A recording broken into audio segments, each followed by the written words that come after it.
A flashy blonde woman bursts into the Duke's office, demanding cash to raise the little girl standing quietly beside her. But the Duke isn't having it, coldly asking why he should trust the word of a streetwalker. The mother completely loses it, shrieking like a banshee in pure outrage. Unbothered, the Duke calmly steps down from his desk. Without warning, he reaches out and snatches the little girl by her ragged shirt. He flat out offers 10,000 gold to buy her on the spot. The mother is completely taken aback, her eyes wide with greedy shock. But the Duke's piercing red eyes narrow as he runs the numbers. He doubles down, declaring he'll pay 20,000 gold to cover all the interest. He immediately snaps at his loyal servant, Kelson. The servant secures the terrified little girl while the Duke gets down to business. He demands a pen and paper, totally ready to seal this wild deal. Later on, the servant gently asks the little girl for her name. She nervously fidgets, totally confused by the formal language he uses. Smiling warmly, Kelson explains he's just asking what to call her.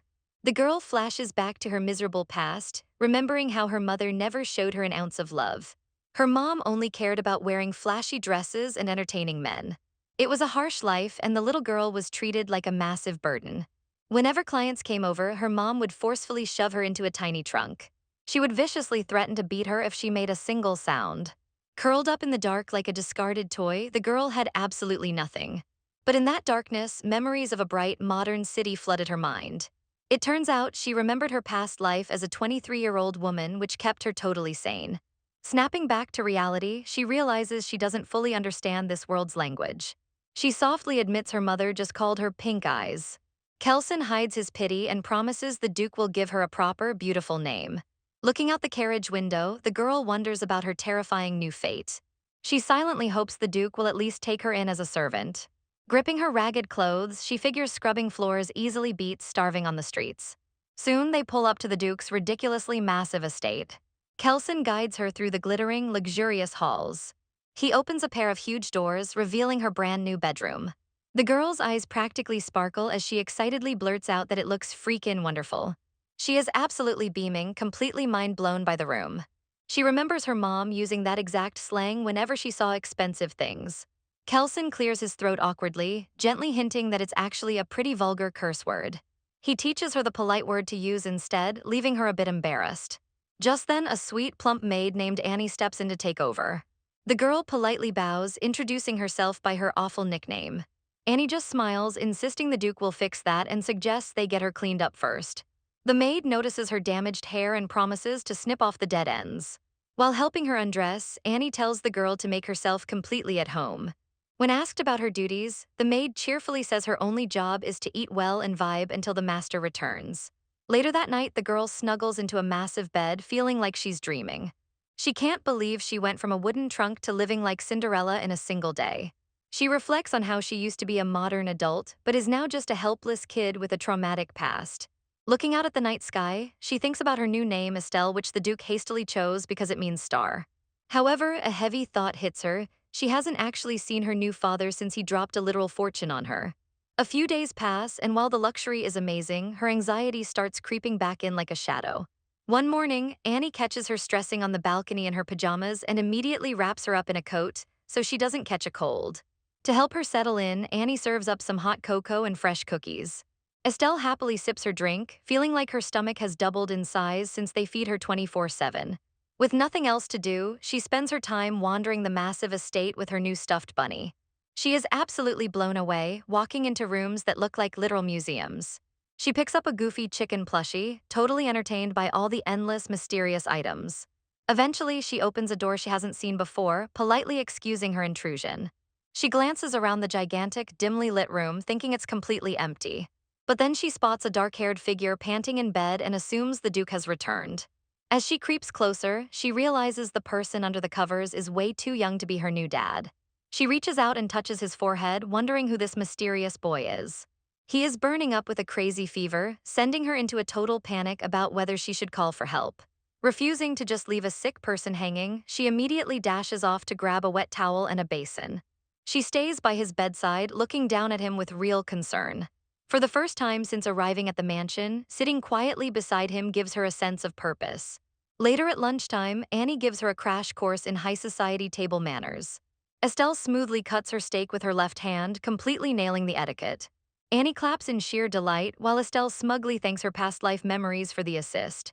Playing it cool, Estelle casually asks the maid if there's any medicine for a fever lying around. Annie jumps, worriedly checking Estelle's temperature, but hands over a remedy, explaining that a boy would take one full pill. Estelle mentally locks in that dosage while happily munching on her dessert. She waves goodbye to Annie, promising to see her later for snack time. As soon as the coast is clear, she sprints back to the boy's room with the medicine in hand. She grabs a glass of water and quickly dissolves the pill into it. She knows it's probably gonna taste absolutely foul, but she figures it's for his own good. Gently lifting his head, she pours the sketchy mixture right down his throat. The boy violently coughs awake, wiping his mouth and shooting her an absolute death glare. Estelle gasps, completely frozen by the sight of his ruby red eyes. She remembers the Duke had those exact same piercing, terrifying eyes. Suddenly, the boy reaches out and snatches her wrist like a total vice grip, demanding to know who she is. He angrily snaps that nobody was supposed to be anywhere near his room. Estelle whimpers in pain, shrinking back from his intense aura. Seeing her tiny frame, the boy's confusion breaks through his anger, realizing she's just a child. Estelle nervously stammers, wondering if she should formally introduce herself. But he just tightens his grip, losing his patience completely. She blurts out her name, absolutely rattled by how strong this sick kid is. When he assumes she's a new servant, Estelle awkwardly drops the bomb that the Duke actually bought her. The boy's eyes widen, completely stunned by this wild revelation. Using his shock to her advantage, Estelle yanks her arm free and dips out of the room like a track star. Later that day, Annie is casually chatting with her about the family tree. The maid drops some casual lore, mentioning that Estelle's older brother also lives in the mansion. Estelle gulps, her heart dropping to her stomach as the puzzle pieces connect. She realizes the terrifying, red-eyed boy from yesterday is her brand new brother. Desperate for an ally, she asks about the Duchess, but Annie sadly reveals she passed away years ago. Nibbling her sandwich, Estelle's imagination runs wild, picturing her evil new brother torturing her with boiling hot cocoa for invading his space. Knowing she needs to do damage control, she gathers a massive, beautiful bouquet of flowers. She resolves to go back and offer him the most sincere apology ever. Late at night, she sneaks out of her room, tiptoeing quietly through the dark halls. But as she creeps along, the boy suddenly spawns right next to her, making her jump out of her skin. He immediately shushes her, completely annoyed, asking if she's trying to wake the entire estate. Rubbing his neck with a massive sigh, he demands to know why she's still stalking outside his room. Bowing with a massive bouquet of flowers, Estelle frantically apologizes for trespassing in his room. But the boy just stares calmly, telling her not to sweat the unnecessary stuff. When she asks if his fever broke, he brushes it off, saying he's totally fine. Relieved, Estelle flashes him an absolutely blinding smile. Completely caught off guard, he reaches out and pinches her cheek like a literal stress ball. He asks if their father bought her, and as she nods, she internally panics, wondering if he's already bullying her. But instead, he gently plays with her honey blonde hair. He points out her unique pink eyes. He then asks if she knows the trademark look of the Castillo bloodline. He explains they all have black hair and red eyes because they actually have demon blood flowing through their veins. Estelle's mind short-circuits as she realizes she looks nothing like them. Changing the subject, he introduces himself as Carl, and she finally gives him her name. Carl gets curious and asks what her life was like before coming to the estate. She casually drops the trauma dump, explaining her mom entertained men in a tiny room while she stayed hidden. When Carl asks how small, he is absolutely stunned to hear it was barely the size of 2 beds. Estelle shrugs, saying sleeping on the floor wasn't a big deal, prompting Carl to ask what she did while her mom worked. She drops the darkest detail, yet she was shoved into a tiny wooden trunk. Carl's tough exterior instantly cracks, a wave of pure pity washing over him. Trying to lighten the mood, he asks if she knew anyone else, and she excitedly lists off a few old neighbors. Realizing how late it is, Carl softly tells her she should get going. But right before she leaves, he randomly asks what her favorite food is. She answers pudding, and with a gentle head pat, he tells her to come back tomorrow. Estelle skips back to her room, absolutely hyped that she just scored a secret friend. The next morning, gorgeous sunlight floods the massive mansion. Estelle rubs her eyes, half convinced her late-night hangout was just a wild fever dream. Annie pops into the room, surprised to see the little miss already awake. Over a delicious breakfast bagel, Estelle decides to casually fish for info. Mid-chew, she asks Annie what the young master's name is. Annie confirms it's Carl Castillo, totally making Estelle's day. She celebrates internally since her new bro is 100% real, then asks Annie a huge favor. She humbly requests to learn how to read. Annie melts at the adorable request and promises to set it up with Kelson. Estelle is practically glowing with gratitude. Later that day, she decides to explore the estate's massive maze garden. Cut to an hour later, and she is hopelessly lost, crying like a stranded toddler. Suddenly, a familiar voice calls her name, and she looks up with a dirt-smudged face. It's Carl, who admits he was watching her walk in circles from a window above. Without hesitation, he effortlessly scoops her up like a literal feather. He tells her to relax, but her brain is completely fried from embarrassment. He carries her out of the maze, while she stays frozen stiff like a deer in headlights. Glancing down, Carl notices her ankles are completely raw and swollen. He bluntly calls her stupid for breaking in brand new shoes by going for a marathon walk. Estelle immediately tears up, defensive because she literally hasn't been taught anything yet. Seeing her cry, Carl instantly short-circuits and goes into full panic mode. He aggressively comforts her, promising she can learn everything she needs and admitting he's actually garbage at studying too. He confesses that even at the super elite Royal Academy, his grades are painfully average. Staring at her teary face, he randomly blurts out that she looks exactly like a bunny rabbit. Estelle snaps back, telling him he's the rabbit since his eyes are literally red. But she quickly catches herself, complimenting his eyes as beautiful jewels, completely rejecting the demon rumor. She then genuinely asks if he really is a demon, earning her a swift, annoyed bonk on the head from her totally flustered older brother. Carl effortlessly drops her back at the mansion, while Estelle practically worships him for escaping the maze so fast. Playing it cool, he just tells her to hurry up and have Annie take off her painful shoes. Estelle limps over to Annie, who immediately realizes the new shoes are absolutely wrecking the poor girl's feet. Swapping them out for comfy ones, Annie treats her to some sweet donuts, putting Estelle right back in her happy place.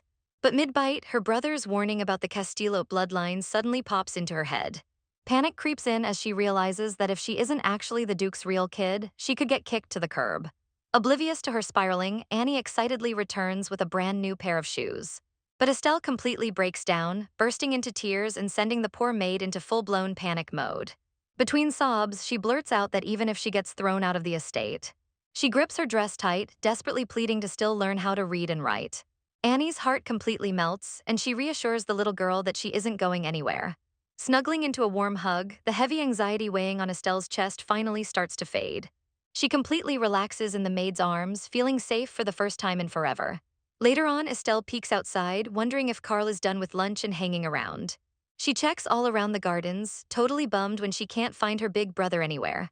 Standing alone, she wonders how she's supposed to entertain herself now. Spotting a beautiful stone bridge over the water, she decides to go on a solo adventure.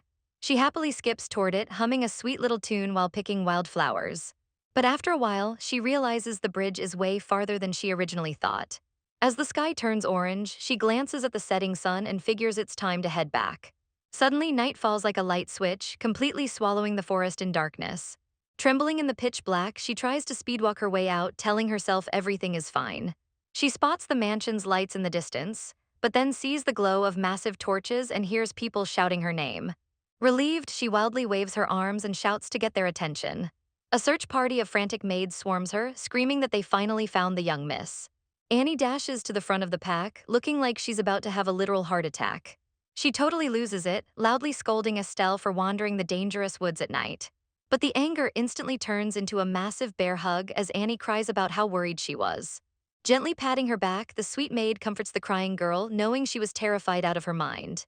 Just then, heavy footsteps approach as a calm voice asks if they located her. Estelle looks up to see Carl standing tall in the shadows. She instantly tenses up like a cornered mouse, bracing herself for another epic scolding.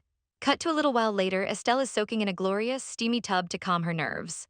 Peeking out of the water, she nervously asks Annie if the young master is furious. Annie smiles warmly, assuring her that Carl isn't mad in the slightest. Patting her wet head, Annie explains he was just genuinely worried and tells her to finish up so she can sleep. The maid gives a soft smile, promising that tomorrow will be a way better day. The next morning, the skies are bright and clear, and Estelle is back to her cheerful self. Annie serves up some toast and drops the massive news that her private tutor arrives tomorrow. Estelle is absolutely glowing, hyped beyond belief to finally get a real teacher. Annie laughs at her excitement and hypes up the tutor, saying he's a genius who used to teach elite nobles at the academy. Estelle is mind-blown, but quickly gets a wave of imposter syndrome, wondering if a high-tier professor should really be teaching her the ABCs.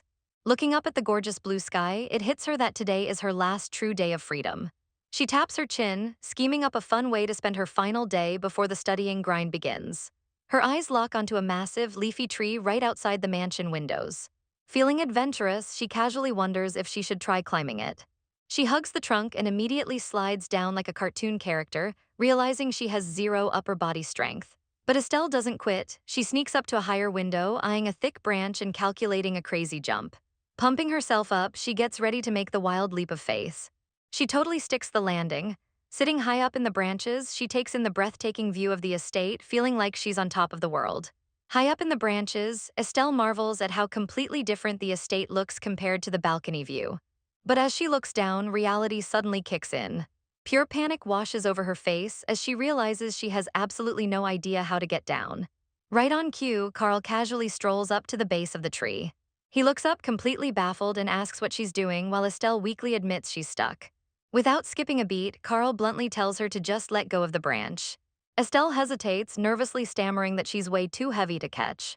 Carl just sighs and absolutely smacks the tree trunk, telling her to hurry up. The entire tree shakes like a maraca, nearly knocking the life out of her as he demands she jump. Squeezing her eyes shut, she leans back and yells that she's not paying his medical bills if she crushes him. Carl effortlessly catches her, grumbling about why she even climbed up there if she couldn't get down. Blushing with embarrassment, Estelle realizes she's safely back on solid ground and quietly apologizes. Setting her down, Carl gently tells her to go have Annie clean up her scratches. Estelle looks up at her older brother, genuinely thanking him for the save. He gives her one last look, warning her to stay out of trouble before walking off. Estelle waddles back inside, her fancy dress completely wrecked and covered in dirt. Annie spots her and practically has a heart attack, demanding to know what happened. When Estelle admits she was climbing a tree in the garden, Annie freaks out, revealing the tree is literally poisonous. Luckily, Estelle gets off with just a mild fever. The next day, the sun is shining, and it's time for her highly anticipated first lesson. A tall, strict-looking man wearing a monocle steps up, formally introducing himself as Hadel Kreutz. Estelle gives a perfect, polite bow in her gorgeous yellow dress. Hadel notes that she personally requested the tutoring, acting so dry he makes a desert look wet. He gestures to the massive library, asking exactly what she wants to learn. Estelle firmly states she wants to read, write, and understand the crazy world she's living in. Hearing her determination, a tiny, rare smile actually cracks on Hadel's stoic face. He nods in approval, grabbing a thick book to kick things off with the alphabet. He explains the basic 26 letters are called the Kester, diving straight into the lesson. Time completely flies by, and soon the grandfather clock chimes to signal the end of the session. Before packing up, Hadel asks if she has any lingering questions. Estelle seizes the moment, eager to dig up some lore on House Castillo. Hadel rolls out a massive map of the Arcanian Empire, pointing out that the Castillos are the only Duke family in the entire realm. They are so ridiculously overpowered that 4 Marquis families have to team up just to match their strength. He casually adds that poison does nothing to them, and the Duke's healing factor is absolutely broken. Seeing the Duke completely engulfed in a black aura on the battlefield is enough to make anyone's blood run cold. Hadel mentions that because they literally have demon blood, normal humans instinctively feel hostile toward them. Estelle is totally confused by this, realizing she's never felt an ounce of fear toward her new family. The tutor continues dropping bombs, explaining that the demon blood makes it super rare for them to actually have kids. Because of this, any child born with the trademark black hair and red eyes is automatically accepted as a rightful heir. Rolling the map back up, Hadel asks if that answers her questions and wraps up the day's class. He assigns her some homework, telling her to memorize a few letters before their next meeting. Left alone, Estelle's brain goes into overdrive. If every true Castillo has black hair and red eyes, why are hers pink? She starts tweaking, wondering if her mom lied, but knows the Duke wouldn't just buy a random kid without checking. Then a terrifying thought hits her like a truck. What if the Duke bought her to marry Carl? She completely loses her mind. Suddenly, Carl pops up out of nowhere, totally confused by her pure look of shock. He completely ignores her internal meltdown, smoothly asking if her first lesson with Hadel was too tough. Estelle quickly covers up her panic, saying it went great, and Carl gently pats her head. But then he drops some sad news. He's leaving for the academy in just 2 weeks. He gives her cheek a sweet little pinch, promising he'll be back in 3 months when winter hits. Estelle stares out the window, remembering how winter used to be a cruel, freezing nightmare when she was locked in a trunk. But feeling the warmth of Carl's pinch, she smiles softly, realizing she finally has a reason to look forward to the snow. With Carl promising to return, Estelle finally realizes that winter won't be so bad after all. Suddenly, the entire staff gathers outside to respectfully bow as the Duke officially returns to the estate. Carl formally greets his father, who looks just as intimidating as ever. Estelle quickly drops into a super polite bow, showing off her fancy new pink dress. But when the Duke stays dead silent, she starts sweating buckets, totally convinced she messed up her greeting. She internally panics, wondering if she's acting way too shamelessly for a fake daughter. Without warning, the Duke reaches out and effortlessly hoists her into the air by her waist. He complains that she's way too light, completely scrambling her brain while Kelson begs him not to terrify the poor girl. Estelle nervously smiles, assuring him that everyone feeds her perfectly well. But the Duke just shakes her like a literal maraca, demanding to know if she's actually eating enough. Kelson awkwardly steps in, reminding his boss that the little lady is super frail and needs to be handled with care. Off to the side, a new face softly chuckles at the chaotic family reunion. Estelle blinks in confusion, realizing she hasn't seen this guy around the mansion before. Her cheeks instantly flush red as she takes in how ridiculously handsome he is. Later on, the Duke heads back to his office to catch up on all the estate's political affairs. He casually holds Estelle on his lap like it's totally normal, complaining about annoying nobles pestering him in the capital. Kelson reads through the latest reports, bringing up the rival marquises and the magic tower. The Duke just rubs his temple, completely unbothered by his so-called enemies. Kelson notes that the other nobles still don't know about Estelle, but a hunting banquet is coming up in 2 months. They agree the banquet will be the perfect time to officially debut her to high society. Munching on a cookie, Estelle is completely lost until Kelson turns his attention to her. He tells her she needs to pick a personal guard, completely catching her off guard and making her drop her snack. He gestures to a lineup of elite knights, stating that any of them would be more than adequate for the job. Estelle nervously fidgets, thinking she doesn't actually need a bodyguard just to walk around her own house. The Duke shuts that down instantly, declaring that as a Castillo, she's a prime target. He bluntly adds that since she's weak, slow, and lacks their insane healing factor, she absolutely needs protection. Kelson practically yells at the Duke for being so brutally harsh with his words. Estelle drops her head, her tiny shoulders trembling as all her past insecurities flood back. Kelson aggressively whispers to his boss, frantically telling him to comfort the poor girl. The Duke awkwardly taps her head, earning another scolding from Kelson for acting like a total robot. Looking up with tear-filled eyes, Estelle finally asks the question that's been eating away at her. She fully breaks down, sobbing as she asks if she really belongs in this family and is allowed to stay. The Duke's expression softens as he gently pats her hair, confirming she is 100% his true daughter. An absolutely massive wave of relief washes over Estelle and she bawls her eyes out.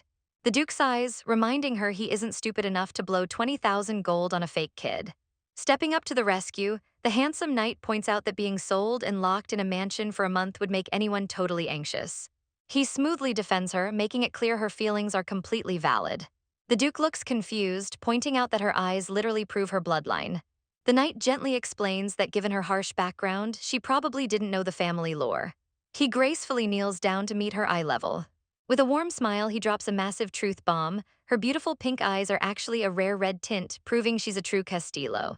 Estelle's jaw drops, completely stunned since she thought her eyes had to be blood red like Carl's. The Duke casually adds that kids with mixed traits like her are actually 10 times more dangerous than normal Castillos. He looks her dead in the eye, locking in the fact that she is definitely his child. He then rubs his neck and mutters that she's absolutely ridiculous for ever doubting it. The knight smiles brightly, glad they finally cleared up this massive misunderstanding. Getting back to business, the Duke tells her to hurry up and pick whichever guard she wants. Without a single second of hesitation, Estelle points directly at the handsome blonde knight. The Duke accepts her choice, calling the knight Emil forward. Emil drops to one knee, formally accepting his brand new role as her personal protector. Emil smiles warmly and formally introduces himself as her new personal knight. Still a bit shy, Estelle gives a polite bow and nervously stammers out her name.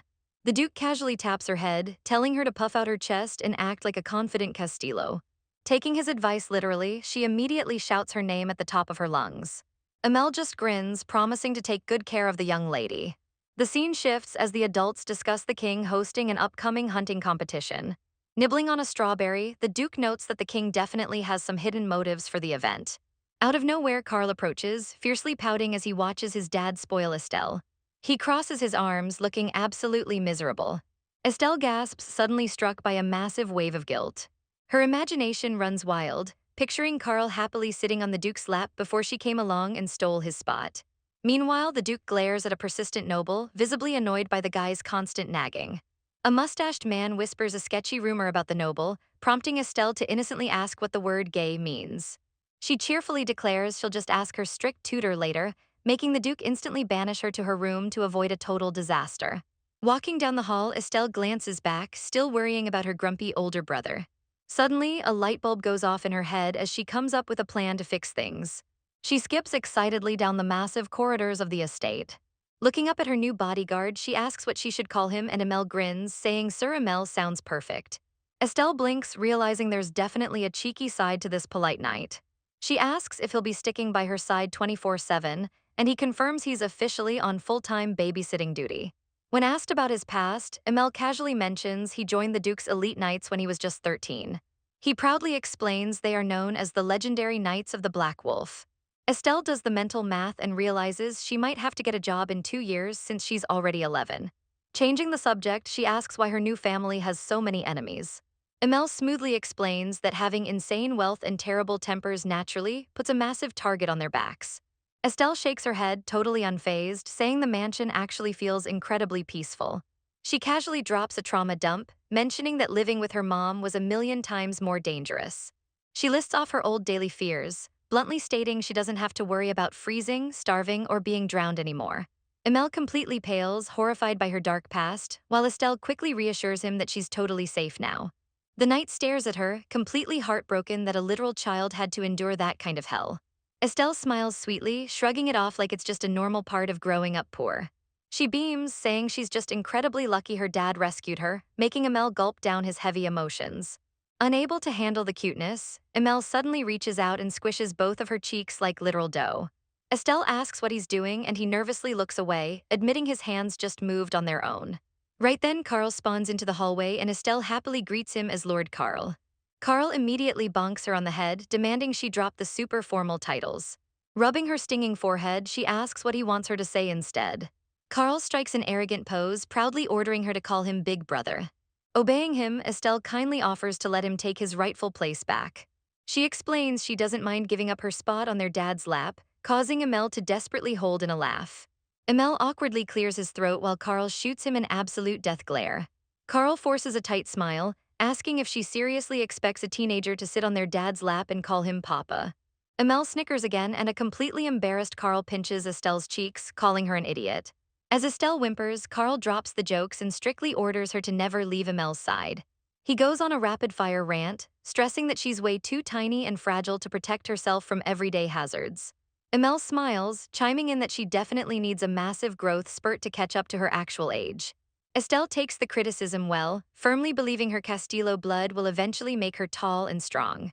Carl softens up, gently patting her head and sighing over his troublesome little sister.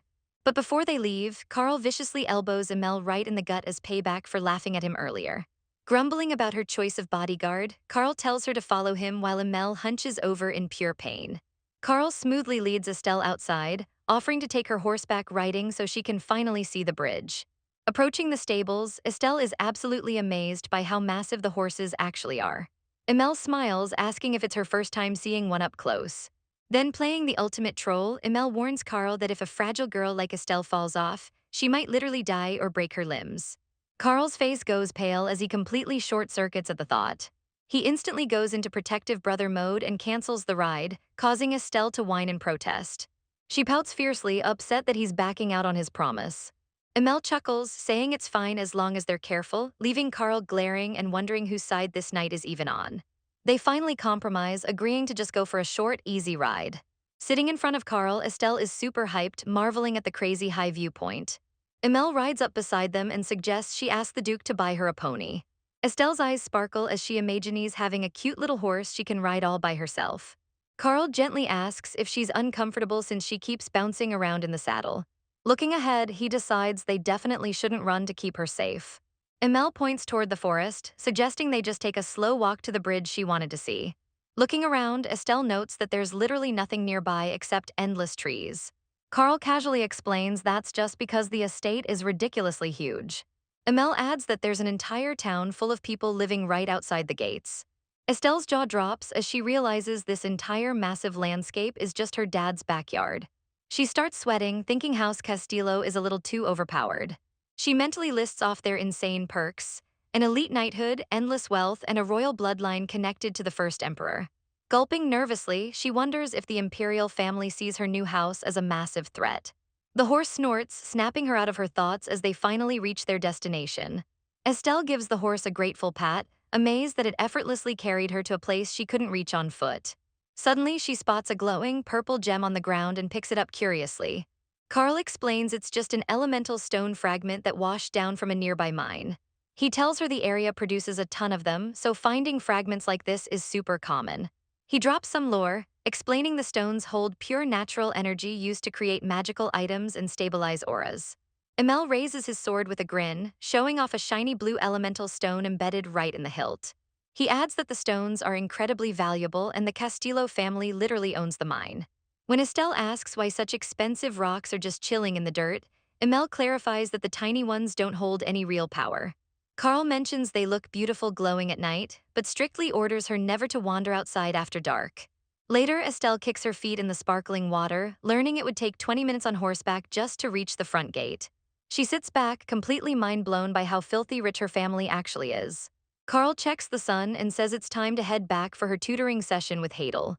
Emil cheekily asks if she wants to ride back with him instead.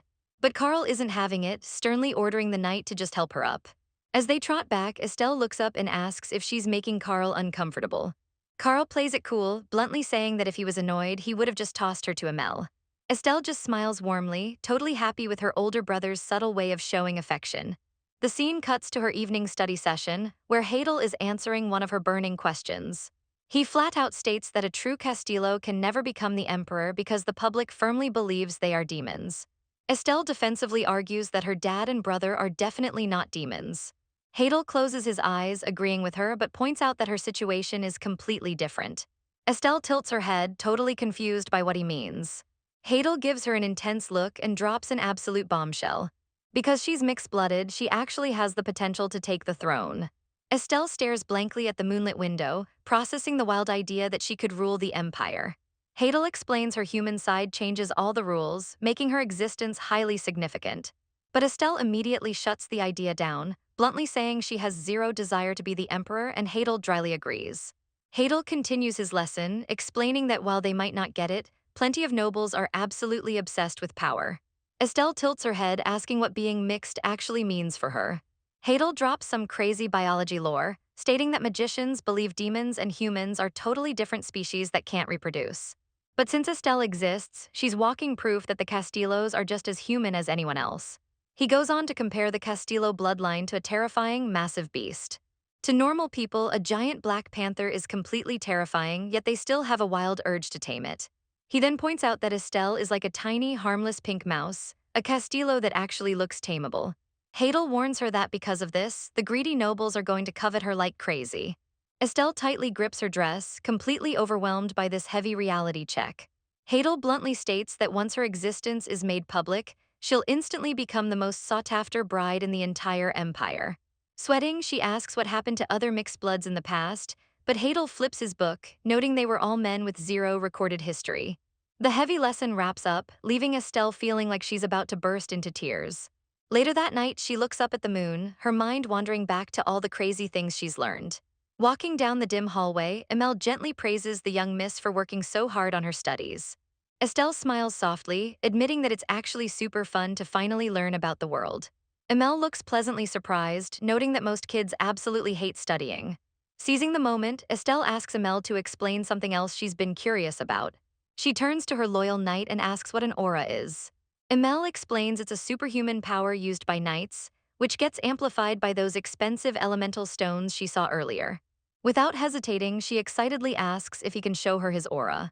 Emil sweats a bit, explaining it's actually pretty rude to ask a knight to reveal their aura, but he literally can't say no to her cute face. Rolling up his sleeve, he agrees to give her a quick demonstration. He explains that an aura is basically natural energy collected directly inside the body. Suddenly, his hand completely ignites in a flickering, glowing energy. Estelle is completely mesmerized, whispering that the beautiful gold color matches his eyes perfectly. Emil flexes a bit, saying it usually takes a decade of training, but he was a total prodigy who mastered it at 14. Estelle hypes him up, but quickly adds that Carl apparently used his aura when he was just 5. Emel chuckles, suggesting she ask her totally overpowered brother to show off his signature black aura sometime. Changing the subject, the knight asks why she didn't just ask the Duke for a pony if she liked riding so much. Estelle looks down, admitting she's scared her dad might get annoyed if she keeps asking for expensive things. Emel smiles warmly, his heart completely melting at how considerate she is. He gently encourages her to puff out her chest and act more like a confident, spoiled Castillo. Blushing a bit, Estelle nods and promises she'll try her best. The next day, she tracks down Carl in the sunlit courtyard and pops the big question. Carl glances back, reminding her it's actually bad manners to ask a knight to reveal their aura. But Estelle deploys her ultimate weapon, the unstoppable puppy dog eyes. Carl sighs and gives in, showing off his dark aura while Estelle claps in pure delight, then boldly asks to hold his sword. Carl casually hands it over, not thinking much of it. But the massive blade is way too heavy, and Amel instantly steps in to help her support the weight. Carl panics for a second before his brain catches up, realizing it's completely normal for a tiny kid to struggle with a real weapon. Looking closely, Estelle notices Carl's sword also has a shiny elemental stone embedded in it. With her confidence boosting, she enthusiastically asks if she can start training to use a sword too. Both Carl and Emel completely freeze, totally caught off guard by the wild request. Estelle argues that since she's a Castillo, she might actually have some hidden combat talent. But Carl immediately shuts it down, bluntly telling her she's way too weak for sword fighting. Refusing to give up, Estelle pivots and loudly calls out to Amel. She negotiates, asking if they can compromise and let her start with a bow instead. The scene shifts to the peaceful estate grounds as they take a break from the chaos. Sitting on a bench, Amel playfully points out that Estelle visits her grumpy brother all the time, but barely goes out of her way to see the Duke. Amel raises an eyebrow, casually challenging her to go show their terrifying dad some love too. Estelle nervously fidgets, worrying her busy dad might find her annoying if she just randomly drops by. Amel reassures her, confidently saying the Duke would actually be thrilled to see her. Carl chimes in from a nearby bench, agreeing that she should definitely go visit him sometime. Without warning, Carl randomly tosses a fancy pink bag right into her hands. When she asks what it is, he looks away and bluntly claims they're just leftover cookies. Estelle opens the bag, totally amazed by the beautifully decorated treats inside. She happily munches on one, her cheeks flushing with joy as she declares them absolutely delicious. Being the sweetest kid ever, she holds one out to Amel, but he politely declines. When she offers one to Carl, he completely deadpans that he values his life way too much to eat them. Estelle just blinks like a confused owl, wondering what eating cookies has to do with staying alive. Carl sighs, strictly warning her not to just eat whatever random stuff people hand her. He points out that she literally just did exactly that without a second thought. Estelle gets totally defensive, shouting that she only ate them because he was the one who gave them to her. Amel smiles, noting that even basic sleeping medicine works on her simply because her body is totally normal. Carl's expression softens as he casually calls her his little sister. Estelle's eyes go wide, realizing this is the very first time he's actually used those words. Carl reaches out and pinches her cheek, asking how a weak little girl like her is going to survive as a Castillo. Staring at her older brother, Estelle feels a sudden wave of warmth. Before she can answer, Carl pulls her into a tight, protective squeeze, absolutely melting her heart. Snapping back to reality, she looks up and asks if he really has to leave for the academy soon. Carl hesitates, half joking that maybe he should just skip going altogether. Estelle goes into full panic mode, but Carl casually claims having a new little sister is a perfectly valid excuse to skip school. Refusing to let him slack off, she changes the subject, demanding to hear about his friends. She beams with excitement, practically begging him for some high society gossip. Carl trails off, clearly not used to people actually caring about his social life. He sighs, flat out stating that he only has two annoying guys hanging around him. He complains that one is way too loud and the other is way too quiet, casually dropping their high-class names like it's nothing. Carl fiercely glares at the ground, insisting they aren't even friends. They just follow him around like lost puppies. Estelle bursts into giggles, playfully pointing out that annoying is just his grumpy way of saying they're besties. Emel struggles to hold back a massive laugh, totally agreeing with her logic. Feeling completely exposed, Carl furiously blushes and calls her a crybaby bunny rabbit, which she immediately denies. Knowing it's time to get back to work, Emel smoothly lifts his sword and calls an end to the break. Estelle watches Carl stand up, realizing he only paused his intense training just to spend time with her. Suddenly, she notices a subtle, magical pulse radiating from the elemental stone nearby. She closes her eyes, feeling the gentle energy wash over her like a beautifully composed song. Emel softly tells her that her calming presence is exactly what Carl needs. He explains that living constantly on edge is mentally exhausting for the young master, so hanging with her is his only real escape. Switching gears, Emil gives her a serious look, asking if she fully grasps who Carl's annoying friends actually are. He hints that she should ask her tutor for the full lore, but drops the bomb that one of them has absolute top-tier status. Estelle curiously asks which one he's talking about, and Emil reveals it's the quiet one. When she asks if the kid's rank is higher than her dad's, Emil admits it's highly debatable, but technically, yes. The gears turn in Estelle's head until she realizes only a literal member of the royal family outranks a duke. She absolutely panics, terrified that Carl could get executed for disrespecting a royal, while Emil casually reassures her they're practically bros. Later, Estelle nervously peeks around the doorframe of the duke's massive office. Emil playfully pokes her cheek, totally busting her stealth mission and making her squeak in surprise. He smiles warmly, asking why she's just lurking in the hallway instead of going in to see her dad. Estelle whispers that the duke looks incredibly busy, deciding she'll just silently watch him from afar. Emil suddenly calls out her name, right as a massive shadow falls over her. The heavy wooden door creaks open, revealing the duke staring down at her with his piercing red eyes. With an intimidatingly blank expression, her terrifying dad bluntly asks what she's doing hovering outside his room. Emil gives a respectful bow to the duke while Estelle happily greets her dad. The massive office door creaks open and she peeks inside, asking if he's too busy to hang out.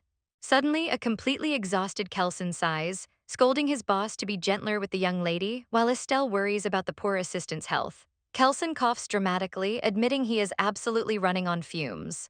Desperate for a break, he turns to Estelle and asks her for a massive favor: babysit the Duke. He drops a literal mountain of paperwork on the desk, telling her to keep him chained to the chair until it's finished.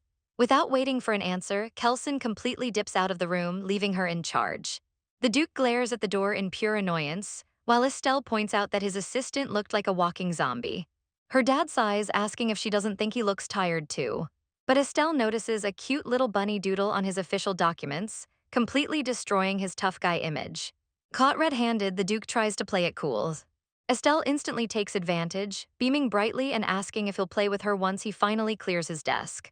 The Duke facepalms, realizing Kelson totally outplayed him by using his daughter as the ultimate motivation. Glancing at the papers, Estelle finally learns her intimidating dad's actual name, Ein. A little while later, Estelle is fast asleep, softly breathing while leaning against him. Emil strolls in, playfully teasing the Duke about having his daughter snoozing in his arms. The cheeky knight flashes a smug grin, bragging that Lady Estelle is actually starting to like him. The Duke glares back, bluntly stating he can easily fix that if he wants to. His red eyes literally glow with pure, unadulterated jealousy. Without hesitating, the Duke launches a pen that sticks straight into the wall right next to Emil's head, completely unbothered as he casually admits he was aiming for his face. Just then, Kelson peeks back into the office, freezing as he surveys the chaos. His eyes practically sparkle as he realizes the Duke actually finished the entire mountain of paperwork. Tears of pure joy stream down Kelson's face, weeping that he never wants to wake up from this glorious dream. The Duke shushes him, gently cradling Estelle and deciding to just let her sleep comfortably for a bit. Kelson smiles warmly, noting that the young lady is definitely going to grow up into an absolute beauty. But the Duke sighs, heavily stressing over the massive target on her back because of her mixed blood. He knows for a fact that crazy power-hungry nobles and the maniacs from the Magic Tower will try to get their hands on her. Hearing this, Emil steps forward, all jokes completely gone. The knight stands tall and solemnly vows to guard the young lady with his life. Soon after, Estelle wakes up, sleepily rubbing her eyes. Still resting comfortably on the Duke's lap, she softly greets her dad. The Duke mentions she can sleep more, but she absolutely panics when she realizes she drooled on him, quickly suggesting they go have tea with Carl instead. Emil chuckles at her embarrassment and heads off to fetch her brother. Estelle's face turns bright red as she realizes the handsome knight watched the entire drooling incident. Oblivious, Emil playfully asks why she's blushing so hard, but she quickly deflects.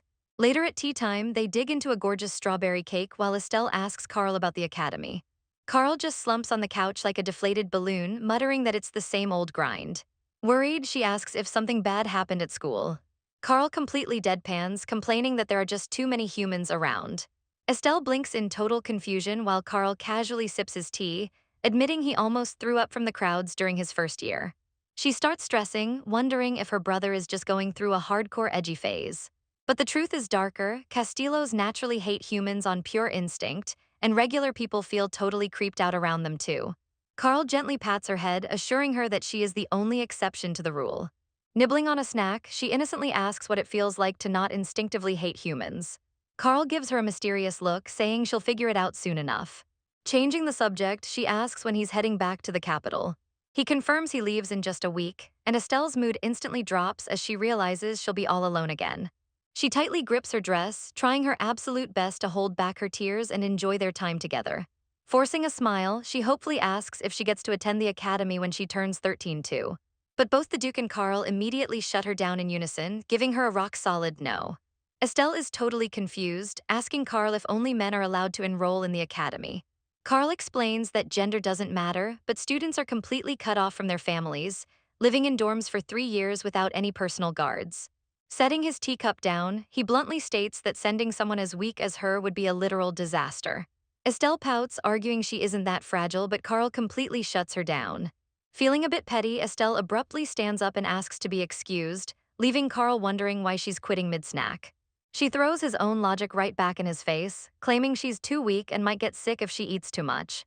She storms out of the room, leaving her older brother absolutely baffled by the sudden attitude. The second the door clicks shut, Emil completely loses it, bursting into laughter while Estelle frantically shushes him. Catching his breath, the knight gently explains that the Castillo men are completely clueless when it comes to feelings. He gracefully drops to one knee to meet her at eye level. Giving her a soft head bump, Emil tells her she acts way too mature and needs to unleash her inner child. He promises that if she actually throws a tantrum and asks for things directly, her dad and brother will totally cave. Estelle's eyes light up, completely touched by Emil's solid advice. Emil cheekily asks her to drop the sir from his title, and she fires back, demanding he stop calling her lady. Emil just shrugs, claiming he literally can't do that. Estelle admits she doesn't want him getting in trouble over strict noble manners since he's such a good guy. They reach a sweet compromise. She'll call him Emil, but he keeps the polite title. Later, Estelle gears up to put her new childish persona to the ultimate test. She walks up to her terrifying dad, who casually asks if she's still hungry. Waddling over to the couch, she nervously stammers out "D-Dad," bracing herself for the outcome. Hitting him with maximum puppy dog eyes, she practically begs him to buy her a pony, while Emil desperately holds back a laugh in the corner.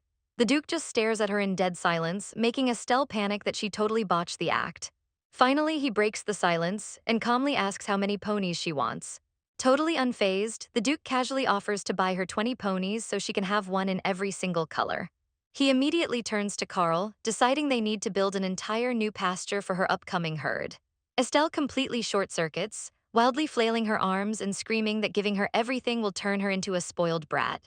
She dramatically threatens to pester them nonstop for new stuff if they keep spoiling her. The Duke slowly stands up, giving a serious nod as if he completely understands. Then he immediately turns to Kelson and orders him to scout a location for the new pasture, leaving Estelle absolutely mind-blown by his logic. Cut to later, Estelle is flopped on the couch, completely drained from her failed attempt at throwing a tantrum. Catching her breath, she casually drops a heavy question, asking her dad about the magic tower. The Duke's face darkens, and he bluntly calls them a bunch of absolute bastards. Emil quickly steps in, scolding his boss for using bad words, and explains it's the headquarters for magicians. He heavily warns her to stay far away from them, prompting Estelle to pivot and ask if she can go to the academy instead. The Duke hits her with an instant no, ignoring her pleas about wanting to make friends. He softly admits there are deep, dark family secrets he can't share with her yet, meaning the academy is strictly off-limits. Estelle quietly accepts his answer, not wanting to stress him out. Instead, she turns to Carl and sweetly asks if he can spend more time with her before he leaves for the capital. Carl looks at her like she grew a second head, casually dropping the bomb that she's coming with him. Estelle completely freezes, letting out a massive WHAT. Fast forward, she's standing outside the massive estate, staring off into the distance. Emil notices her pouting and points out that she doesn't seem thrilled about the 3 brand new ponies her dad just bought her. Estelle groans, complaining that it's just way too much, but Emil reassures her that 3 ponies won't even put a dent in the Duke's wallet. Hadel, her strict tutor, adjusts his monocle and confirms that buying every pony in the Empire wouldn't faze the Castillo fortune. Taking advantage of the moment, Estelle turns to Hadel with a burning question. She demands the real lore behind the Magician's Tower, catching the tutor completely off guard. Hadel gives the same vague answer, strictly warning her to avoid the magicians at all costs. When she presses for the actual reason, Hadel completely dodges, claiming he can't speak on it. Emil just stands there smiling like everything is perfectly fine. Frustrated by all the secrets, Estelle totally loses her patience and orders Emil to get out. Emil just shrugs, politely stating it's his pleasure to serve, but he absolutely refuses to leave her side. Estelle groans in frustration, completely defeated by her stubborn bodyguard. Pivoting her strategy, she turns back to Hadel and demands he at least explain the basics of magic and magicians. Hadel pulls out a glowing text, explaining that magicians use an extrinsic power called mana to make the impossible possible. He drops a major lore bomb, revealing that mana actually leaks from the gate to the underworld, the exact place demons call home. He compares it to auras, noting that while aura is a natural power from their world, mana is totally alien. Hadel warns her that the capital is absolutely crawling with magicians, so she needs to be extremely careful when she visits. Estelle slumps in her chair, frustrated that everyone keeps dodging the real reason why they're so dangerous. Later outside, Carl compliments Estelle on how close she's getting with her new pony. She beams with pride, bragging that her riding skills are already leveling up.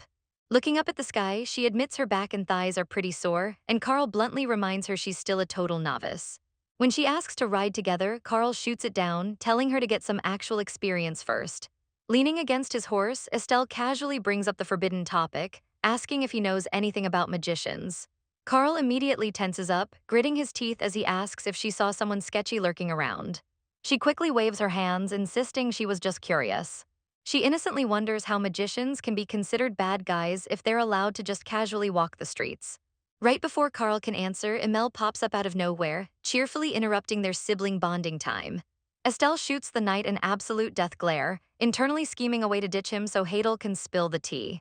Emil immediately sweats, nervously asking if she's mad at him for ruining her moment with Carl. Carl tells the knight to zip it, then turns to Estelle, strictly ordering her to report anything even remotely suspicious. She sullenly agrees, completely bummed that the conversation got derailed. Suddenly, Emil looks up as a single drop hits his face. It's starting to rain. Estelle watches the sky turn gray as the drizzle quickly picks up pace. Emil tells them they need to hurry inside before the storm completely unleashes. But Carl is already 10 steps ahead, effortlessly scooping Estelle up into his arms like a literal feather. They make it indoors just as the sky absolutely opens up, pouring down buckets of rain. Staring out the window, Carl clicks his tongue, muttering that he really should have left for the capital before the weather turned to garbage. He casually mentions there's going to be thunder, but assures her she'll be totally fine surrounded by the massive estate staff. But cut to later that night, and Estelle is absolutely not fine, trembling under her blanket like a leaf. She huffs and puffs, desperately trying to calm her racing heart in the dark. A massive crash of thunder triggers a horrific PTSD flashback to her abusive past. She remembers being shoved into a tiny wooden trunk by her mom, completely trapped while a raging storm banged outside. A bright bolt of lightning flashes outside her window, keeping her locked in a state of pure terror all night long. The next morning, the storm clears, but Emil immediately spots something wrong with his young lady. He worriedly points out her face, and Estelle nervously realizes her eyes are incredibly swollen from crying. Playing it cool, she forces an awkward laugh and claims the loud thunder just gave her a bad nightmare. Emil looks absolutely heartbroken, feeling terrible that he wasn't there to comfort her. Suddenly, Estelle remembers today is the big day. Carl is leaving for the academy. She totally forgets her swollen eyes and dashes outside to catch him before he dips. Seeing him in his sharp new uniform, she loudly praises his drip, absolutely hyping him up. She playfully twirls around him, impressed by how official the academy gear looks. But Carl instantly spots her puffy face and aggressively squishes her cheeks, demanding to know what's wrong. Emil steps in, scolding the young master for manhandling a fragile girl like a literal stress ball. Carl immediately drops his hands, apologizing for accidentally hurting her. Estelle just laughs it off, sweetly forgiving him since he's completely clueless about how to treat a little sister. Crossing his arms, Carl demands the full story behind her wrecked, swollen eyes. She awkwardly admits that the crazy loud thunder kept her awake all night. Emil chimes in to defend her, explaining that lots of people have a genuine phobia of loud noises. Carl just stares at her blankly, deadpanning that she sounds exactly like a terrified little bunny. He gives her a gentle head pat while she whimpers, fiercely denying the adorable rabbit allegations. The Duke teasingly tells Carl not to mess with his little brother, but Carl casually defends himself as he lifts Estelle up. He insists he was just playing around. Estelle quickly blames his shakiness on last night's thunder. Shifting the focus, the Duke bluntly warns Carl not to cause any chaos while he's away at the Royal Academy. Carl just shrugs it off like a typical edgy teen. Eager to stay connected, Estelle steps up and promises to visit him on campus. But Carl completely shuts that down, telling him not to bother. Seeing the kid's disappointment, Carl softens up and tells him he can just write letters instead.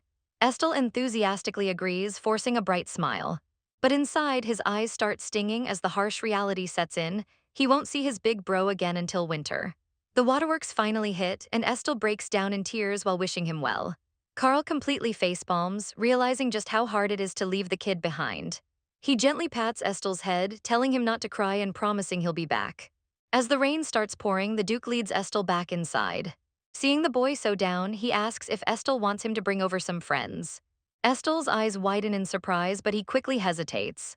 Clutching his clothes, he firmly declines the offer. He knows those hand-picked kids would just be fake yes-men kissing up to his noble status, and he wants nothing to do with that. The Duke accepts his answer, calling him mature for his age. As they walk down the grand hallway, the Duke brings up Carl's rare laugh. He decides it's time to drop some heavy family lore, explaining that the Castillos are a dark, ancient bloodline. Estel immediately worries that he's treated differently because he's a mixed blood. But his dad firmly shuts that down, reminding him he is a true Castillo. He explains that their kind naturally struggles to like humans, and humans instinctively fear them. Estel realizes he doesn't feel that fear at all, proving he belongs. The Duke admits that their demonic blood makes it almost impossible for them to understand or feel affection.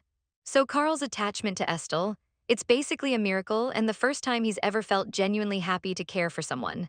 The Duke groans, wondering if he just overshared with a kid. But Estel just throws his arms around him, relieved to know his brother's love is entirely real. The Duke cracks a rare, soft smile, admitting he wouldn't have let Carl get away with it if he was just mocking him. Holding his dad's massive hand, Estel feels a deep sense of warmth.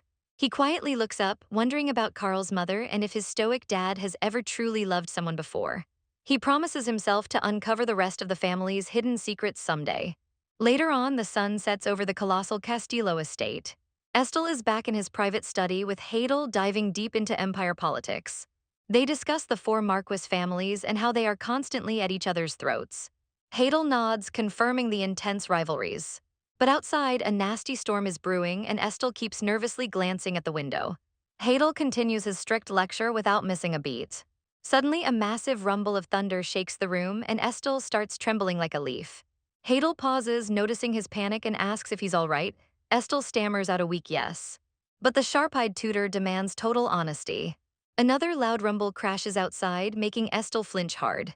Squeezing his shirt, the terrified kid finally confesses his deep fear of thunder, worried his strict teacher will mock him. The rain starts pouring even heavier against the glass. But right at that moment, the door swings open and the Duke steps in, abruptly postponing the lesson. Hadel respectfully bows while Estel looks up in total shock. Without a single word of explanation, the Duke reaches his hand out to his son.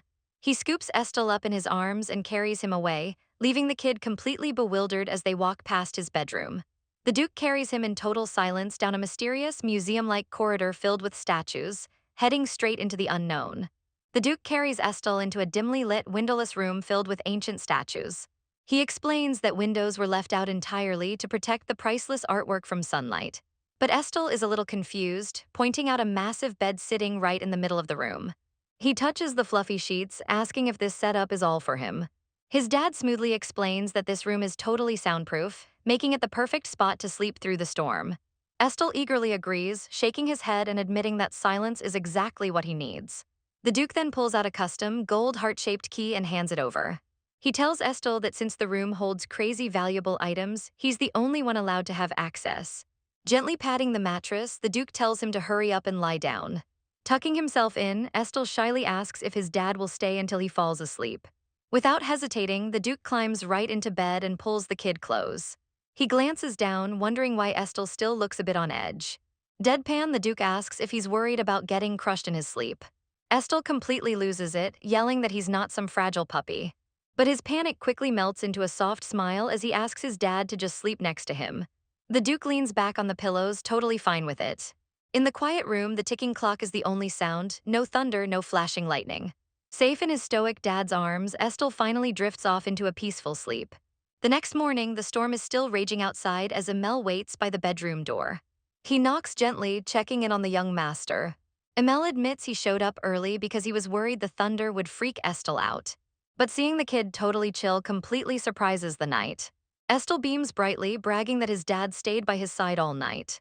Curious, Emel gently asks where this deep fear of storms even comes from. The mood drops instantly as Estel recalls a horrific memory of his abusive mother locking him inside a dark trunk while she worked. One day it poured rain, and the trunk slowly started filling with water while he screamed for help. The water rose right up to his neck, nearly drowning him before it thankfully drained out of a side hole. But the absolute worst part, when his mother finally opened the box, she just laughed in his face. Trembling on the floor, Estel admits that traumatic day left him terrified of tight spaces and loud storms.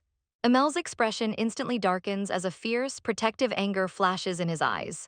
He asks if that monster put him back in the trunk the next day, and Estel quietly confirms it. Suddenly, a loud crack echoes as Emel absolutely snaps a piece of solid wood barehanded, awkwardly lying that it was just weak material. Embarrassed by his own dark backstory, Estel begs the knight to keep this a secret from his dad. Emel softly agrees, quickly dropping his murderous aura. To cheer the kid up, he offers Estel his portion of today's pudding, completely reviving the boy's mood. Later on, a fully recovered Estel happily finishes writing a letter. He carefully places it on a silver tray, ready to be sent off to his grumpy older brother. He stares at the red wax seal, hoping it makes it to the Royal Academy safely. Suddenly, a maid bursts into the library, telling him to hurry up because they are leaving. Outside, Estel is absolutely floored by the sheer size of the family's luxury carriage. Emel walks up behind him, teasingly asking if he's okay riding in one. Leaning in close, the knight whispers a joke about Estel's fear of small spaces. But Estel is genuinely flabbergasted, shouting that this carriage is literally the size of his old house. Emel just smiles, glad to see the young master in high spirits. With a sharp step, the Duke's polished boots hit the pavement as they prepare to head out. The entire estate staff bows in perfect unison, giving their lord a massive send-off. Estel watches in absolute awe, realizing just how heavy his father's influence really is. The Duke casually tells him to get inside, snapping him out of his daze. Blushing furiously, Estel gets the full royal treatment as the maids bow to him, making him feel like a true noble. Sitting comfortably inside, he waves out the window with a massive grin, ready to hit the road. Emel chuckles and playfully tells Estel to go ahead and take a seat inside the carriage. Sinking into the cushions, Estel blushes hard, totally embarrassed by his over-the-top waving from earlier. Noticing it's just the two of them, Estel asks why Emel isn't riding inside with them. The Duke casually glances over, asking why Estel even wants the knight in here. Estel panics and stammers out an excuse, saying it's just because Emel is his personal guard. The Duke smoothly explains that Emel's job is to guard the carriage from the outside, leaving Estel a little bummed out. Looking for a familiar face, Estel asks about Annie the maid, and the Duke confirms she's riding in the carriage right behind them. As they hit the road, Estel nervously asks if he'll be officially introduced to high society once they reach the capital. The Duke confirms it, but Estel's anxiety immediately spikes. He admits he lacks the natural charisma of Carl or his dad. He's terrified that the snobby nobles will absolutely roast House Castillo because of him. The Duke just closes his eyes and coldly replies that it doesn't matter. Ouch, Estel's heart sinks, assuming his dad genuinely doesn't care whether he succeeds or totally bombs his debut. Seeing the kid totally deflate, the Duke calls out his name. He asks Estel why he suddenly looks like a kicked puppy. Estel's eyes widen in surprise, shocked that his stoic dad actually read his mood.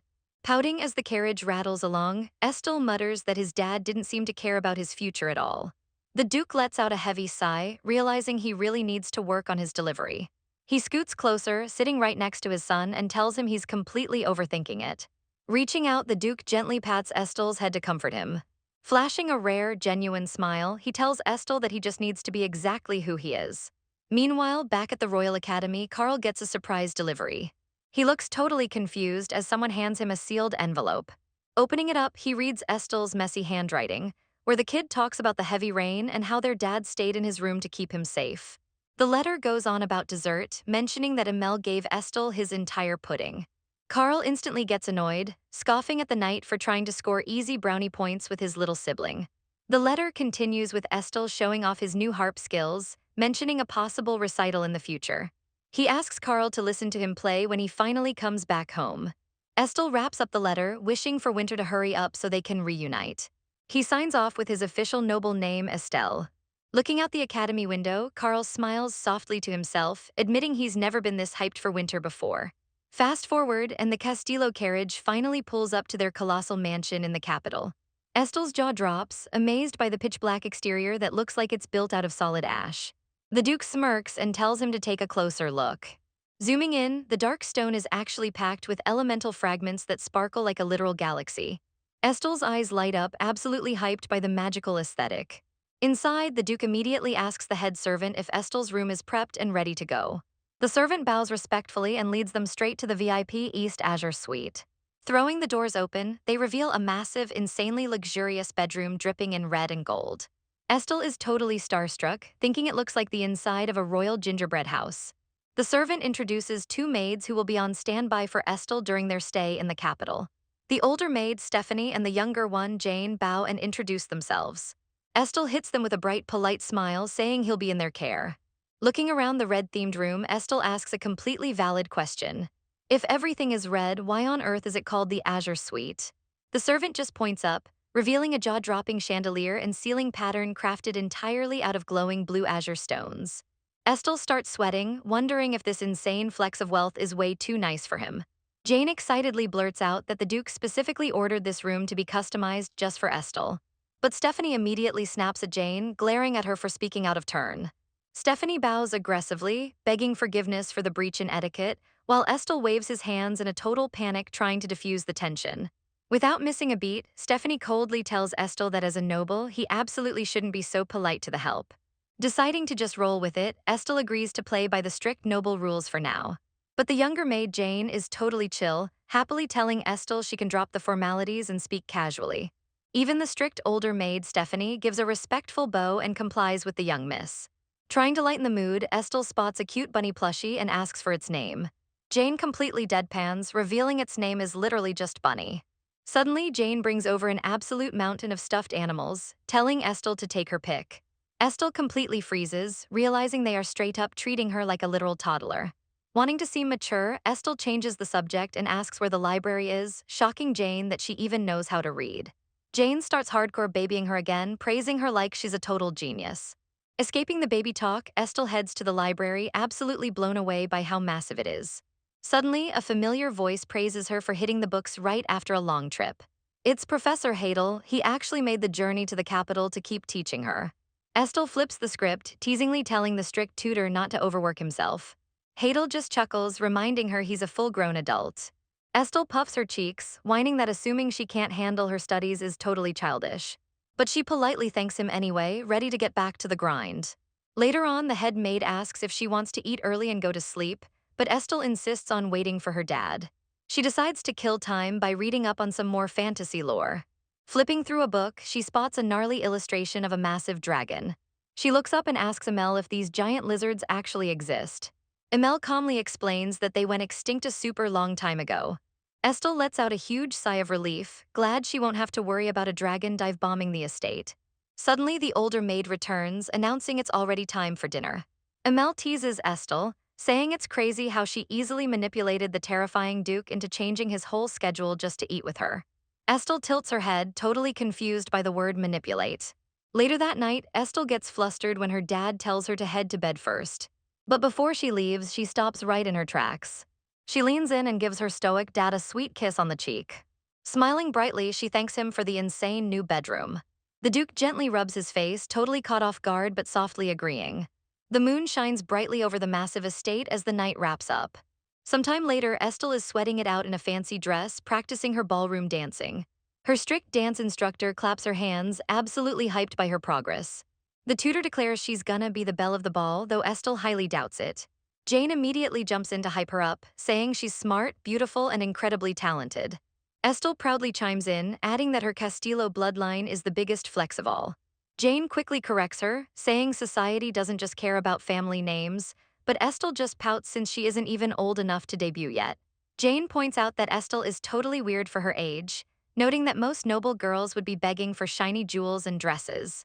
Estel whines, pointing out she literally has a mountain of those already.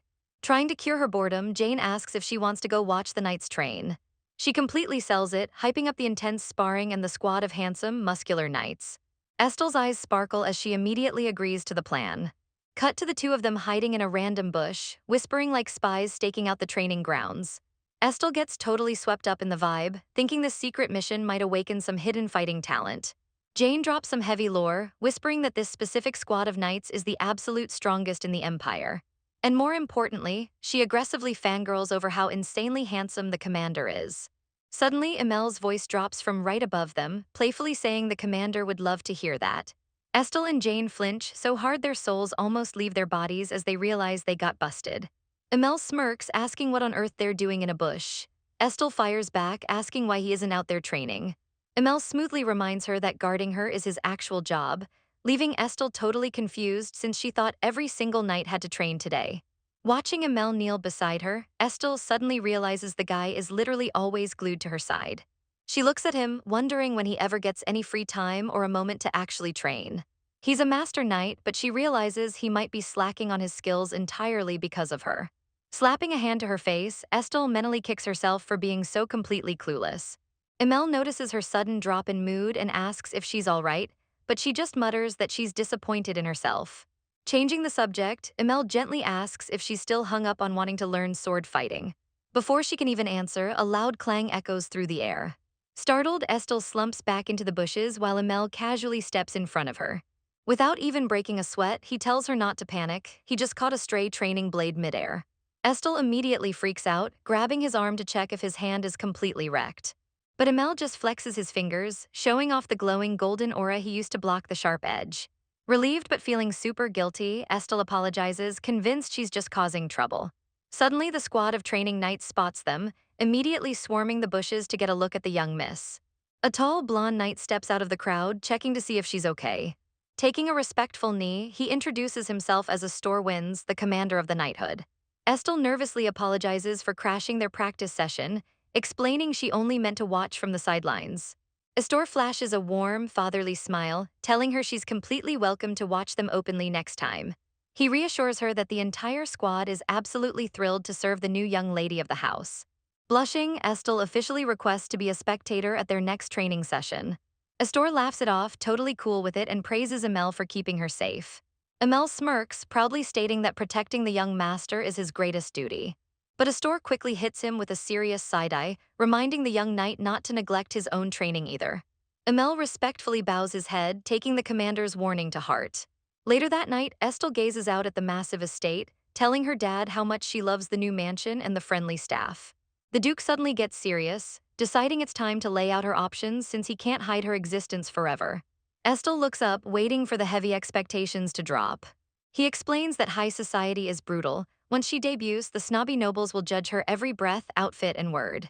But he firmly reminds her that she is a true Castillo. And because of that, she doesn't actually have to debut if she doesn't want to. He promises she can just chill at the estate forever and he'll provide everything she ever needs. Estelle's face completely lights up, deeply touched by her dad basically offering to fund her introvert lifestyle.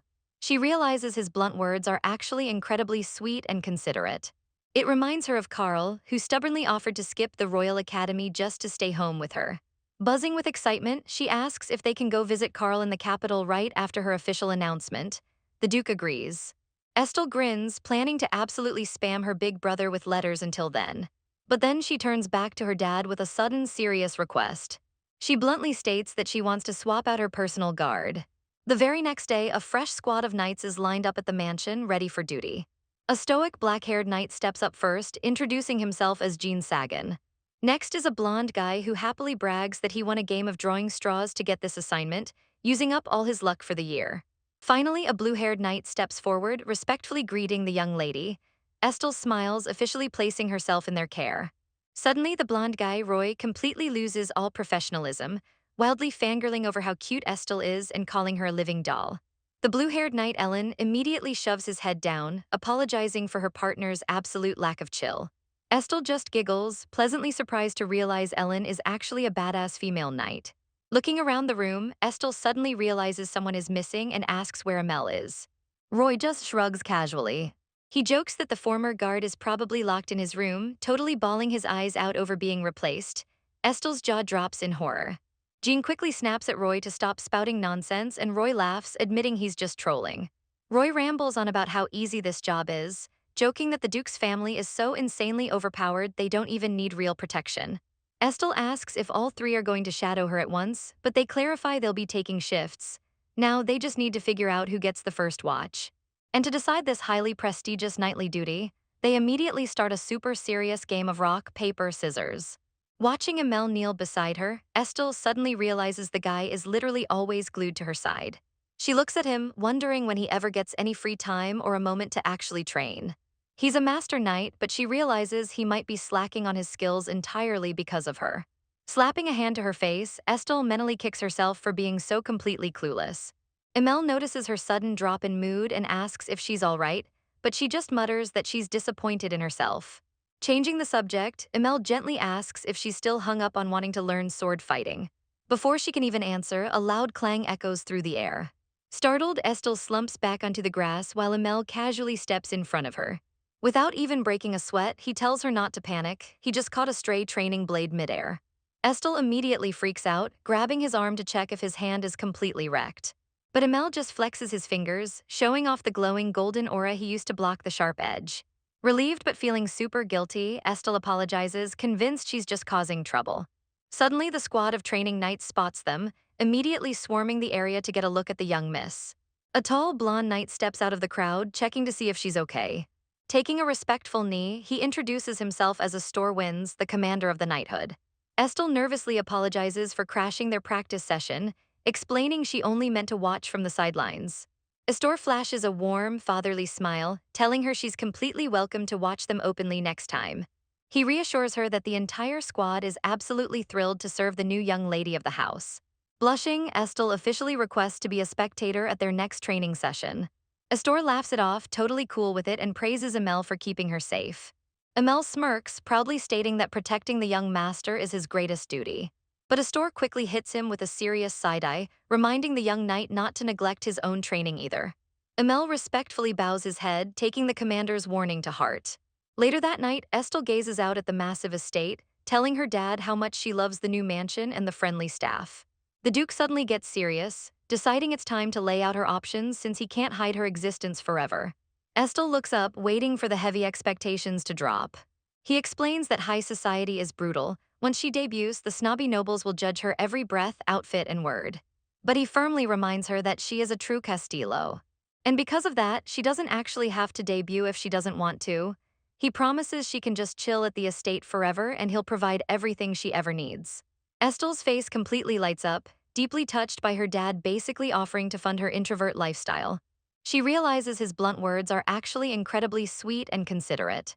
It reminds her of Carl, who stubbornly offered to skip the Royal Academy just to stay home with her. Buzzing with excitement, she asks if they can go visit Carl in the capital right after her official announcement. The Duke agrees. Estelle grins, planning to absolutely spam her big brother with letters until then. But then she turns back to her dad with a sudden serious request. She bluntly states that she wants to swap out her personal guard. The very next day, a fresh squad of knights is lined up at the mansion, ready for duty. A stoic, black-haired knight steps up first, introducing himself as Gene Sagan. Next is a blonde guy who happily brags that he won a game of drawing straws to get this assignment, using up all his luck for the year. Finally, a blue-haired knight steps forward, respectfully greeting the young lady. Estelle smiles, officially placing herself in their care. Suddenly, the blonde guy, Roy, completely loses all professionalism, wildly fangirling over how cute Estelle is and calling her a living doll. The blue-haired knight Ellen immediately shoves his head down, apologizing for her partner's absolute lack of chill. Estelle just giggles, pleasantly surprised to realize Ellen is actually a badass female knight. Looking around the room, Estelle suddenly realizes someone is missing and asks where Emel is. Roy just shrugs casually. He jokes that the former guard is probably locked in his room, totally bawling his eyes out over being replaced. Estelle's jaw drops in horror.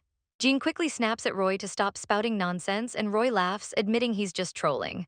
Roy rambles on about how easy this job is, joking that the Duke's family is so insanely op they don't even need real protection. Estelle asks if all three are going to shadow her at once, but they clarify they'll be taking shifts. Now they just need to figure out who gets the first watch. And to decide this highly prestigious nightly duty, they immediately start a super serious game of rock, paper, scissors. Continuing the crazy story of Carl breaking a noble's nose, Estelle nervously laughs, admitting her brother has always been an absolute beast with his aura. She asks Hadel what happened next, but the professor casually reveals the incident was just swept under the rug as a minor quarrel. He then casually drops that the Marquis' son was actually 5 years older than Carl when he got absolutely wrecked. Shifting gears, Estelle decides it's time to ask some top-secret family questions. She glances over at her new knight, Ellen, figuring she might be way easier to boss around than her stubborn old guard. Estelle clears her throat and asks Ellen to step outside for 10 minutes so she can have a private chat with the professor. Without a single question, Ellen respectfully obeys. As the door clicks shut, Estelle is absolutely hyped that her little scheme worked perfectly. She immediately turns back to Hadel, ready to interrogate him. She brings up the dark family lore, asking what exactly happened to the two mixed-blood Castillos who existed before her. Hadel pauses, narrowing his eyes and asking why she wants to know. Unable to read his poker face, Estelle innocently claims she's just curious if they ever grew up to have normal kids. But Hadel shuts that down with a heavy truth: neither of them lived long enough to even have a family. Estelle immediately starts sweating, asking if mixed bloods naturally suffer from shorter lifespans. Hadel looks away, completely dodging the question and stating he is strictly forbidden from speaking on the matter. Gripping her dress, Estelle instantly realizes the Duke placed a massive gag order on the tutor. Hadel admits the contract explicitly banned him from teaching her certain subjects, refusing to say another word. Connecting the dots, Estelle remembers her dad warning her that the Castillos are universally hated. Purebloods are insanely overpowered, but a mixed blood like her, she's basically a walking target for revenge. It suddenly makes total sense why the Duke insists on surrounding her with elite knights 24/7. Hadel warns her that there's even more to the story, urging her to take care of herself in this dangerous world. But Estelle refuses to drop it, begging him to at least tell her how old the previous mixed bloods were when they died. Hadel adjusts his monocle, coldly telling her to dig up that dark history on her own. Taking the hint, Estelle pivots completely, asking him to explain the mysterious Tower of Magicians. She asks why everyone is so incredibly hostile towards them, wondering if magicians are feared or just looked down upon.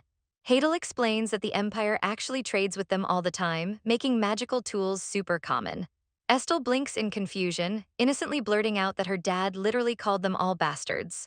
Hadel nearly chokes on his own spit, violently coughing as he begs her never to use that word again.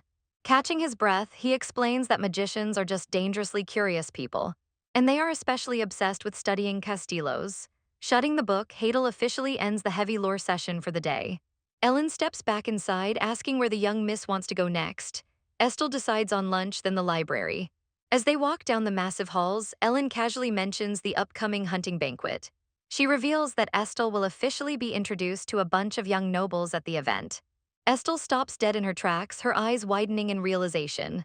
Her face completely lights up with pure excitement at the thought of finally making friends her own age. Ellen smiles softly, genuinely hoping the young miss finds some good companions. Out of nowhere, the blue-haired knight awkwardly apologizes for running her mouth earlier. Estelle is totally lost, asking what she means. Ellen admits that after Amel caught the stray blade during training, she went behind Estelle's back and told him that Estelle obviously still liked him. Estelle just laughs it off, saying of course she likes her former guard. But as they keep walking, Estelle secretly wonders why Ellen felt the absolute need to reassure Amel about her feelings.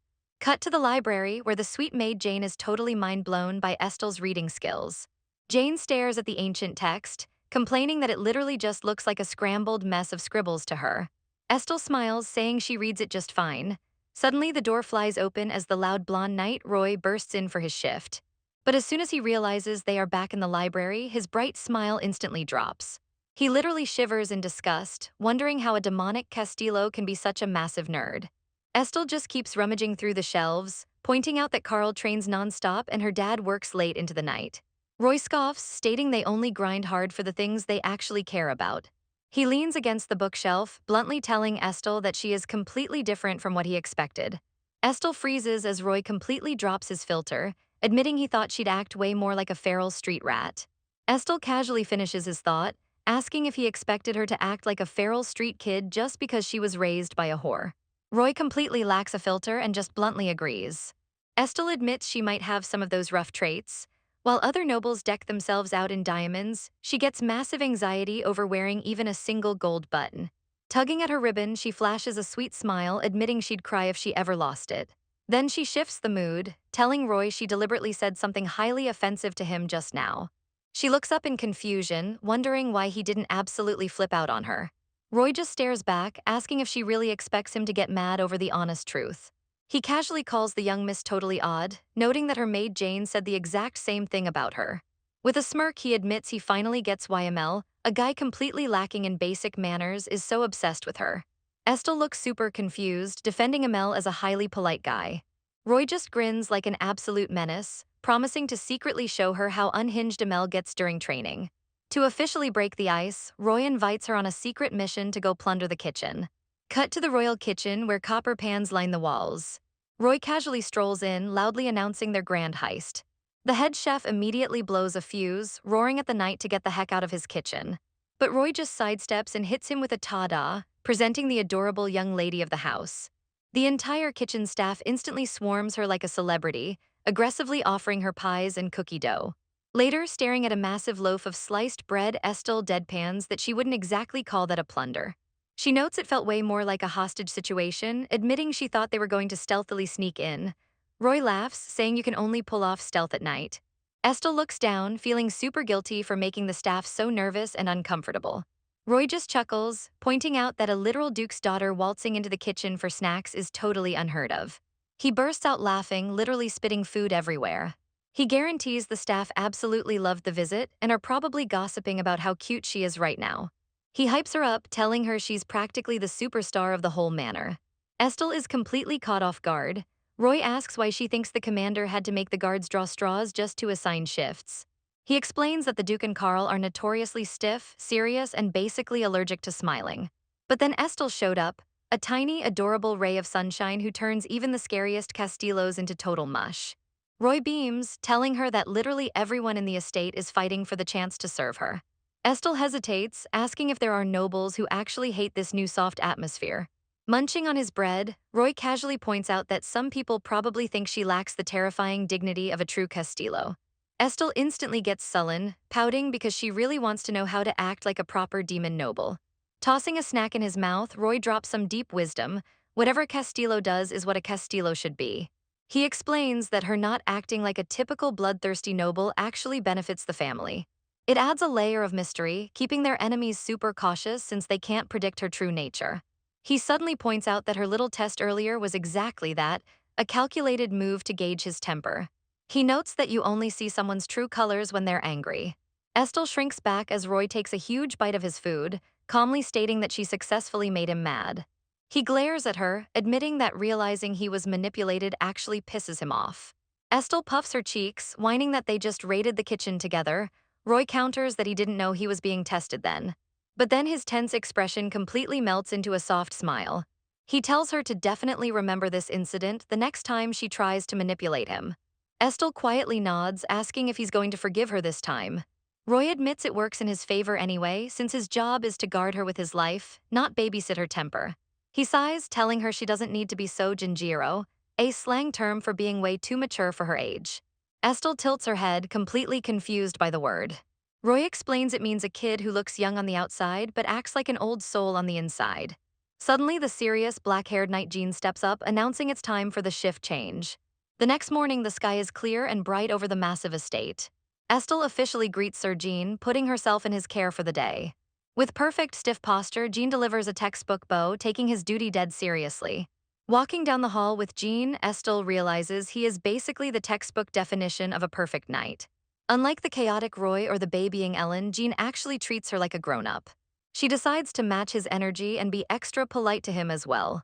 They head out so she can watch the night spar, but she makes a quick pit stop at the kitchen first. The head chef happily greets her, having prepared exactly what she requested. He hands over a beautifully wrapped box, telling her to come back anytime for cookies. Jean steps up like a true gentleman, offering to carry the goods. He effortlessly lifts the box, completely unbothered by how ridiculously heavy it actually is. He asks what's inside, and Estel proudly reveals it's a freshly baked pie. She explains her whole thought process. Sandwiches are basically a full meal, and not everyone likes super sweet cookies, so pie is the perfect middle ground. Jean smoothly reassures her that the knights will absolutely devour whatever she brings them. Estel just chuckles, thinking his perfectly polite answer is so textbook. They arrive at the training grounds, and a knight immediately shouts out to alert the commander. Astor Winds walks over to give the young miss a formal welcome. Estel awkwardly presents the meat pie, realizing the knights probably can't eat a heavy snack in the middle of training. Astor smiles, offering to save it for their post-workout feast before giving her a tour. Estel gets flustered, telling the commander he doesn't need to personally escort her when he's clearly busy. But Astor insists, softly asking her to drop the formal titles and just call him by his name. Estelle agrees, following him across the cobblestone. He leads her into the massive armory used for close range and winter combat. Her eyes lock onto a tiny, golden-colored wooden sword sitting among the massive weapons. Astor reveals that Carl used that exact sword when he was just a little kid, making Estelle curious to test it out. She excitedly asks if she can give it a swing. Astor nods, assuring her that since a 5-year-old Carl could lift it, she should have absolutely no problem. But the second she grabs the hilt, she can barely move it. She instantly feels a massive gap between her and her brother. Astor casually drops the bomb that the wooden sword actually has a solid steel core, because normal wood was way too light for young Carl. Estelle whines, wishing she had even a fraction of her brother's insane talent. But Astor flashes a gentle smile, telling her she's perfectly fine exactly the way she is. Estelle notices the elemental stone on Astor's uniform glowing warmly, matching his genuine kindness. She praises him for being a master knight without a massive ego, totally impressed by his humility. To keep the good vibes rolling, she eagerly asks him to teach her the history of the knighthood. Later, as the sun begins to set, Estelle asks if she can come back and watch their training again. Astor happily agrees, noting that the guys actually train way harder when she's around. Suddenly, they spot Roy, Ellen, and the others absolutely slacking off and chatting in the grass. Roy quickly jumps up, scrambling to drag over a clean wooden chair for her. Estelle feels a bit awkward being the only one sitting, but she knows refusing would just crush their spirits. Meanwhile, Ellen is completely chewing Jean out, accusing him of acting like he didn't care about guarding Estelle just to win the straw draw.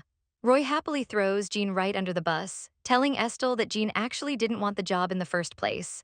Estelle is totally heartbroken, wondering if the stoic knight is being forced to guard her against his will. Jean absolutely panics, violently shoving Roy away as he denies the accusation. Sweating bullets, Jean tries to explain that he only yielded because the other knights were fighting over the position like wild dogs. The squad immediately turns on him, booing loudly and demanding he give up his spot right now.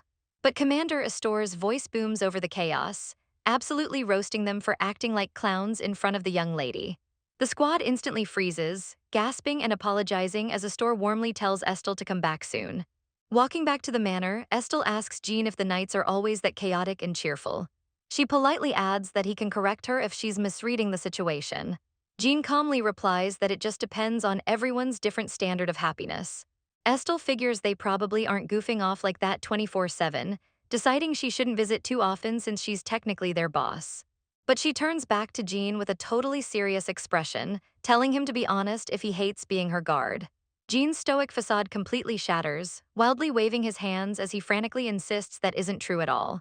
Jean is sweating bullets, frantically explaining that he's just naturally quiet, not a hater. He genuinely admits he's actually super happy to be Estelle's guard. Estelle beams with a bright smile, completely melting the stoic knight's heart. Jean blushes hard, totally speechless at the cute display. Estelle adds that he's just as happy to have Jean protecting him. Later, while getting his hair brushed by the bubbly maid Jane, Estelle has a question. He asks if he actually has to hunt at the upcoming banquet. Jane reassures him that the Duke and his knights will handle all the heavy lifting. Estelle just needs to hold down the fort at the camp, which won't be boring at all. She hypes him up, saying his new outfit is going to start a massive trend in high society. She also reminds him to prep enough ribbons for all the knights who will beg for one. Estelle is totally clueless about what she means. Jane drops some lore, explaining that knights beg ladies for a ribbon to wear during the hunt for good luck. Whichever lady gives out the most ribbons basically gets max clout and popularity. She asks what color silk he wants to use for his own ribbons. Estelle thinks for a second before picking a pretty pink. Jane loves the choice, saying it matches his rare eyes perfectly. Estelle figures he only needs to make two, one for his dad and one for Amel. He holds up 3 fingers, deciding to make just one spare just in case. Jane nearly has a heart attack, insisting he needs at least 10 for all his incoming fans. Stubborn as ever, Estelle sticks to 3, asking if he can sew them himself.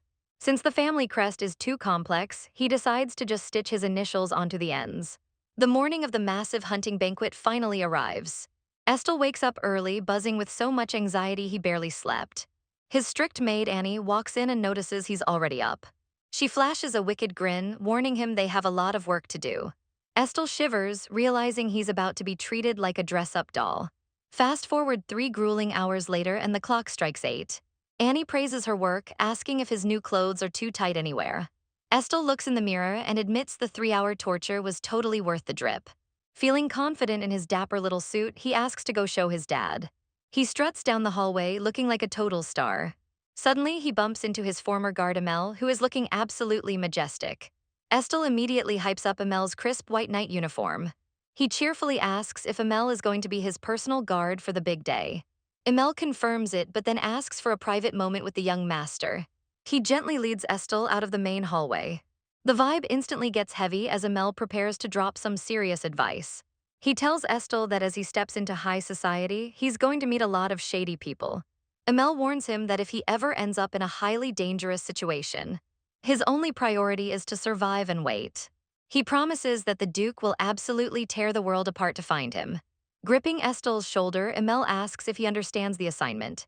Estel is confused, asking why Amel isn't using the cliché line of "I'll come save you myself." Estel tries to keep it light, saying he's survived worse stuff before. But Amel's expression turns dead serious. He drops a brutal truth: if an enemy actually manages to put their hands on Estel, it means Amel is already dead because he will protect the young master with his life. Estel immediately fires back, strictly forbidding his knight from dying for him. This quick, heartfelt reaction brings a soft, proud smile back to Amel's face. Continuing their intense conversation, Estel stares Amel down and demands a proper answer. Amel looks away, softly admitting that as her personal guard, he simply can't promise not to die for her. But gazing out the sunny window, he reassures her that he will always keep her request in mind. Meanwhile, Duke Castillo is in his room getting dressed, casually asking his maid if Estel slept well. Suddenly, Estel peeks in looking absolutely adorable in her new hunting fit, asking if she should come back later. The Duke immediately turns around and scoops her up into the air like a proud dad. The butler completely panics, warning the Duke that he's going to ruin the young lady's perfectly ironed dress. Hearing that, the Duke drops her back down in a heartbeat, quickly apologizing. Estel brushes it off, happily twirling around to show off her brand new outfit. The Duke gives her a gentle head pat, flat out agreeing that she looks stunning while she excitedly points out all the little details. Watching them, the butler just beams, knowing full well the Duke thinks his daughter is the prettiest girl in the world. A maid then steps up to fix the Duke's messy hair.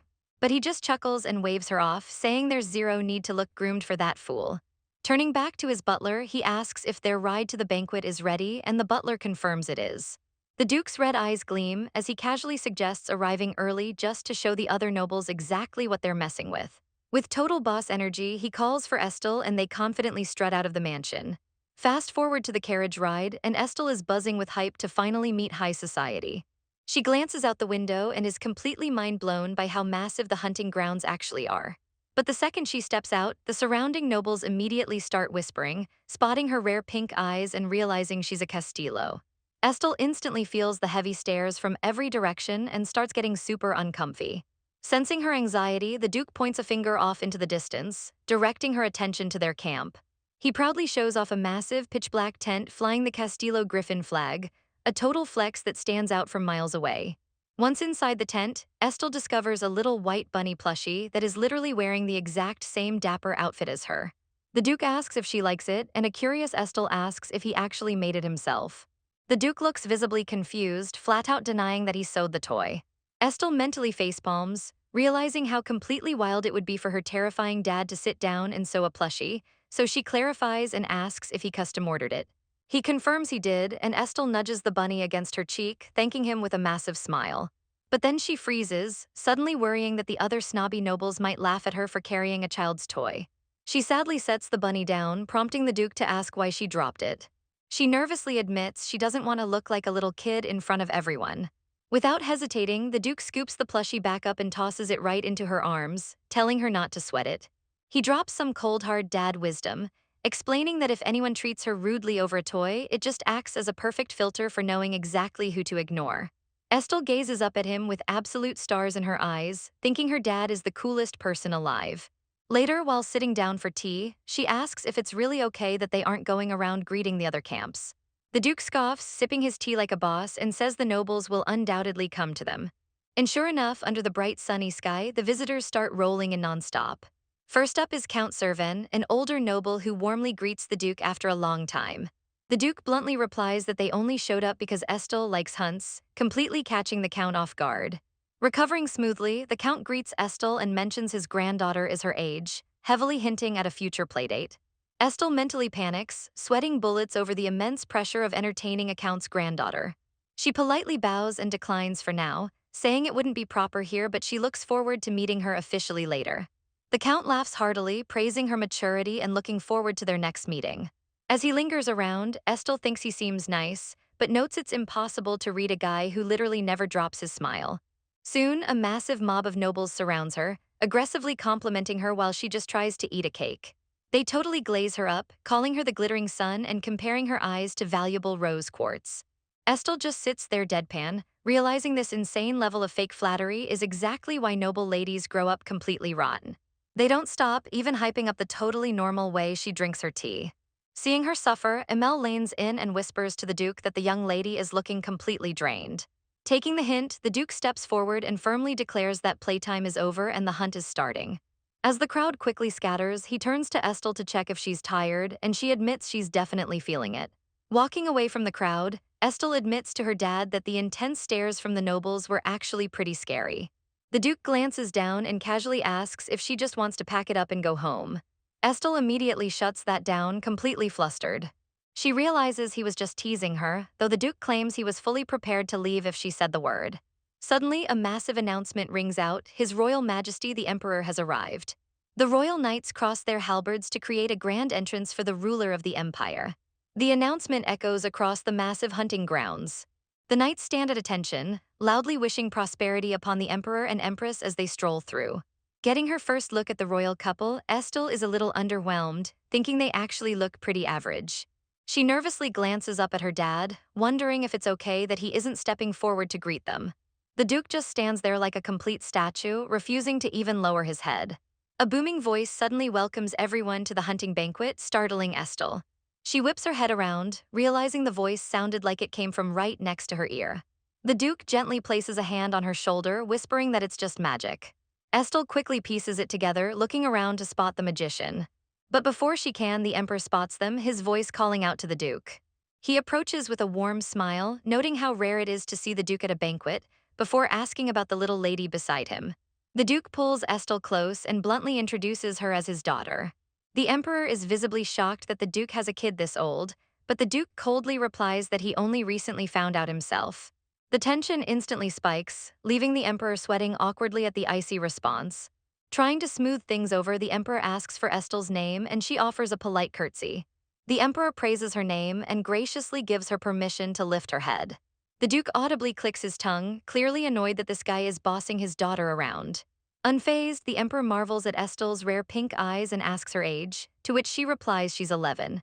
The Emperor smiles brightly, noting his own son is the same age and suggesting the two get along. The Duke immediately shoots that idea down into the dirt, making up an excuse that Estelle is too frail to play with boys. He compromises by saying his son can send a letter instead, leaving Estelle deadpan at how quickly her dad just vetoed the ruler of the empire. Pivoting the conversation, the Emperor invites the Duke to hunt and chat, but the Duke sharply questions what there is to even talk about during a hunt. The Emperor just laughs off the disrespect, saying the Duke hasn't changed a bit. Estelle is totally mind-blown that the Emperor isn't furious, realizing her family's sheer power makes them basically untouchable.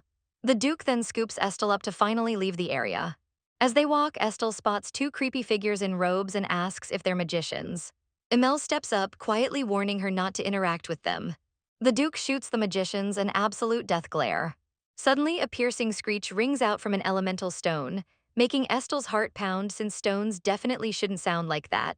The Duke aggressively orders Emelle to make sure those bastards stay far away from them.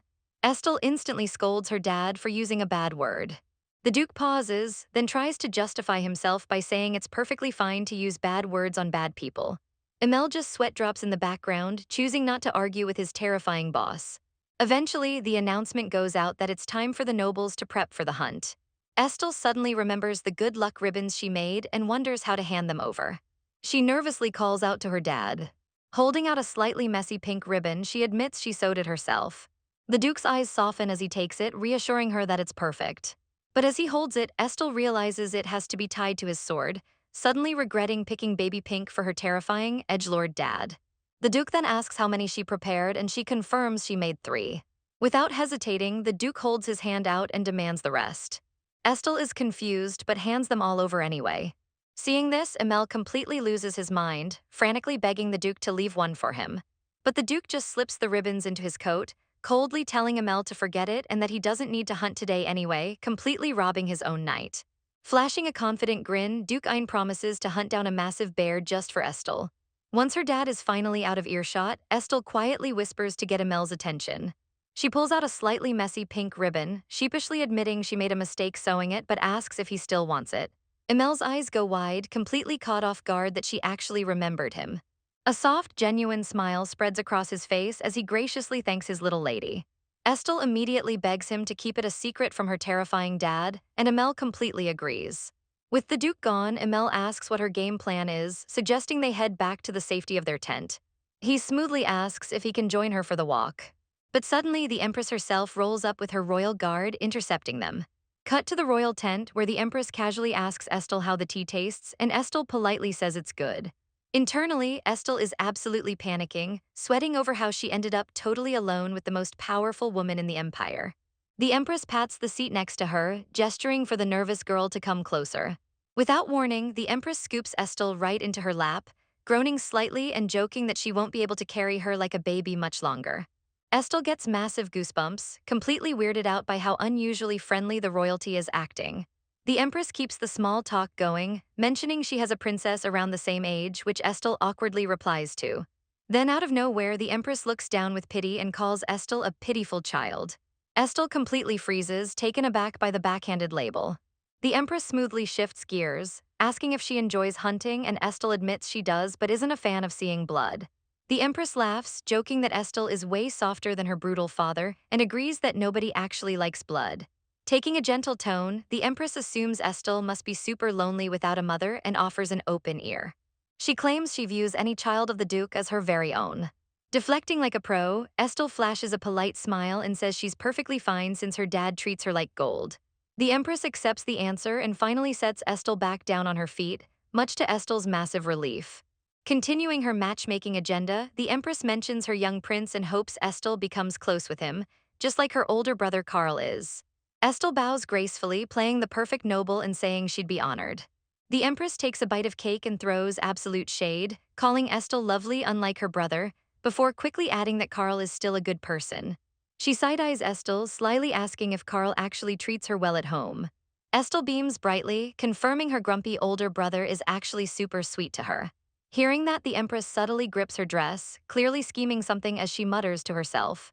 Wrapping up the intense mental chess match, the Empress kindly tells Estel to come find her if she ever needs to talk. Estel bows deeply, successfully surviving the royal encounter and making her exit. Back outside, Estel squeezes her bunny plushie, completely mentally drained and wondering if the Empress was genuinely nice or just playing games. Emil steps up, instantly reading her face and noting how exhausted she looks. He drops a comforting smile and suggests they go for a relaxing walk to clear her head. They start strolling through the sunny woods, but suddenly a voice yells for Estel to halt. It's Count Servan, who conveniently claims he was just looking for her and praises their good timing. Since Estel was such a good host earlier, he invites her over to his tent for a quick cup of tea. Estel hesitates, wanting to go but worrying if it's safe to wander away from her own camp. Deciding she needs to start acting like a true noble on her own, she accepts the invitation for a quick visit. The Count beams, promising he won't take up too much of her time. But before they can leave, a knight drops to one knee, begging Estel for the honor of receiving one of her ribbons. Estel awkwardly breaks the news that she is completely sold out, leaving the knight looking totally wrecked. She blinks in surprise, realizing people actually do want her favors. Suddenly, a whole squad of knights completely swarms her, all begging for a ribbon. Estel starts sweating bullets, instantly regretting her life choices and wishing she had listened to her maid about making extras. The commotion catches the eye of some nearby noble ladies, who notice the knights absolutely fawning over the young Castillo. They approach her with polite smiles, thanking her for something. One of the ladies warmly compliments her eyes, mentioning she's never seen pink ones before. But a snobby girl with orange hair rudely cuts in, pointing out that true Castillos have red eyes, heavily implying Estel is defective and suggesting a magician should examine her. Keeping her cool, Estel politely claps back that her dad has top-tier doctors and she isn't sick at all, but the mean girl just smirks behind her fan, insisting that magicians and doctors are completely different things. Estel innocently tilts her head, asking why a magician would need to check her pink eyes since it's just a normal Castillo trait. The snobby noble girl smirks behind her fan, claiming she's just curious just in case. But then the girl pushes her luck, loudly whispering that maybe Estelle isn't actually a Castillo. The surrounding nobles gasp, but Estelle doesn't even flinch. Instead of getting upset, she drops an absolute nuke on the tea party, stating that no matter how she acts, she is undeniably Estelle Castillo. She points out the obvious lore. Everyone knows the Castillo family violently hates magicians. The snobby girl violently flinches, immediately backtracking and sweating bullets. Estelle zeroes in on her, making it crystal clear she knows exactly what the girl was implying. With a chilling, deadpan smile, Estelle asks if offering a magician's help means she looks down on the Castillo family. The girl is absolutely shaking in her boots, completely wrecked by an 11-year-old, as Estelle finishes her off by saying she doesn't even remember her name. Having thoroughly asserted her dominance, Estelle smoothly sets down her teacup. She formally states that she enjoyed the tea and makes her exit. While walking away, she hears someone desperately calling out to her. It's Count Servan, panting heavily as he catches up. He confirms he sprinted all the way over here just to find her. He hands her a little bag of premium cookies as a formal apology for his guest's massive disrespect. Estelle is genuinely surprised that a whole count ran after her just to give her a treat. She flashes a bright smile, deciding he's actually a pretty solid guy after all. Emelle watches with a soft look, casually asking if she likes the cookies. Suddenly, a mysterious red-haired kid leans into view, eyeing the food. He drops to his knees, politely greeting Lady Castillo. Estelle is super confused, staring down at his bright red hair. But Emelle instantly snaps into guard mode, aggressively pulling Estelle back and telling the kid to get lost. The boy tries to extend an official invitation anyway. Without hesitating, Emelle violently kicks the kid away, telling the dirty Iliel to scram. The boy desperately crawls forward, still trying to deliver his message. Estelle notices the kid is practically skin and bones, dressed in literal rags. Unable to watch, she strictly orders Emelle to stop. She demands her knight put her down immediately. Emelle clicks his tongue in annoyance but respectfully complies. Stepping up to the trembling boy, Estelle gently asks for his name. He stutters out that his name is just 13. She then asks about the invitation, and he reveals it's from the royal magician Sir Raken. Emelle chuckles darkly, completely insulted that a top-tier magician sent a stuttering slave to deliver a message. Estelle glances at the boy with heavy sympathy. Looking at his fresh bruises, she realizes he's being actively abused, giving her massive flashbacks to her own horrific past. Wanting to help, she holds out her bag of cookies and offers them to him. The boy politely refuses the food, but Estelle insists he take them. She remembers how the Duke's food basically saved her life and wants to pass on that same comfort to him. Emelle nudges her arm, warning her not to be too nice. Estelle claps back, saying there's no reason to treat a literal child like a monster just because they hate magicians. Emelle reminds her that this kid is an Iliel, a magician's slave. Estelle thought slavery was abolished, but Emelle clarifies that they're legally no different than actual slaves. Emelle tries to argue further, but Estelle shuts it down. Realizing he can't win, Emelle switches gears, casually mentioning he was super surprised back at the Count's tent. He praises her for completely roasting that snobby baroness like a true Castillo. Estelle awkwardly glares at him, asking if he's trying to change the subject. She decides to let it slide, secretly glad he recognized her ultimate girl boss moment. She asks why people didn't know mixed bloods have pink eyes, and Emelle smirks, noting that it might not be widely known yet, but it definitely will be now. Emelle softly asks Estelle if she misses her biological mother. Without missing a single beat, Estelle drops a firm no. Emelle sweat drops, noting she answered a bit too fast, but Estelle insists she's dead serious. She thinks about her brand new squad, her dad Carl, and all her loyal knights and maids.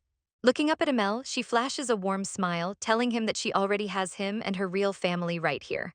Emelle's heart totally melts, and he warmly thanks her for the sweet words.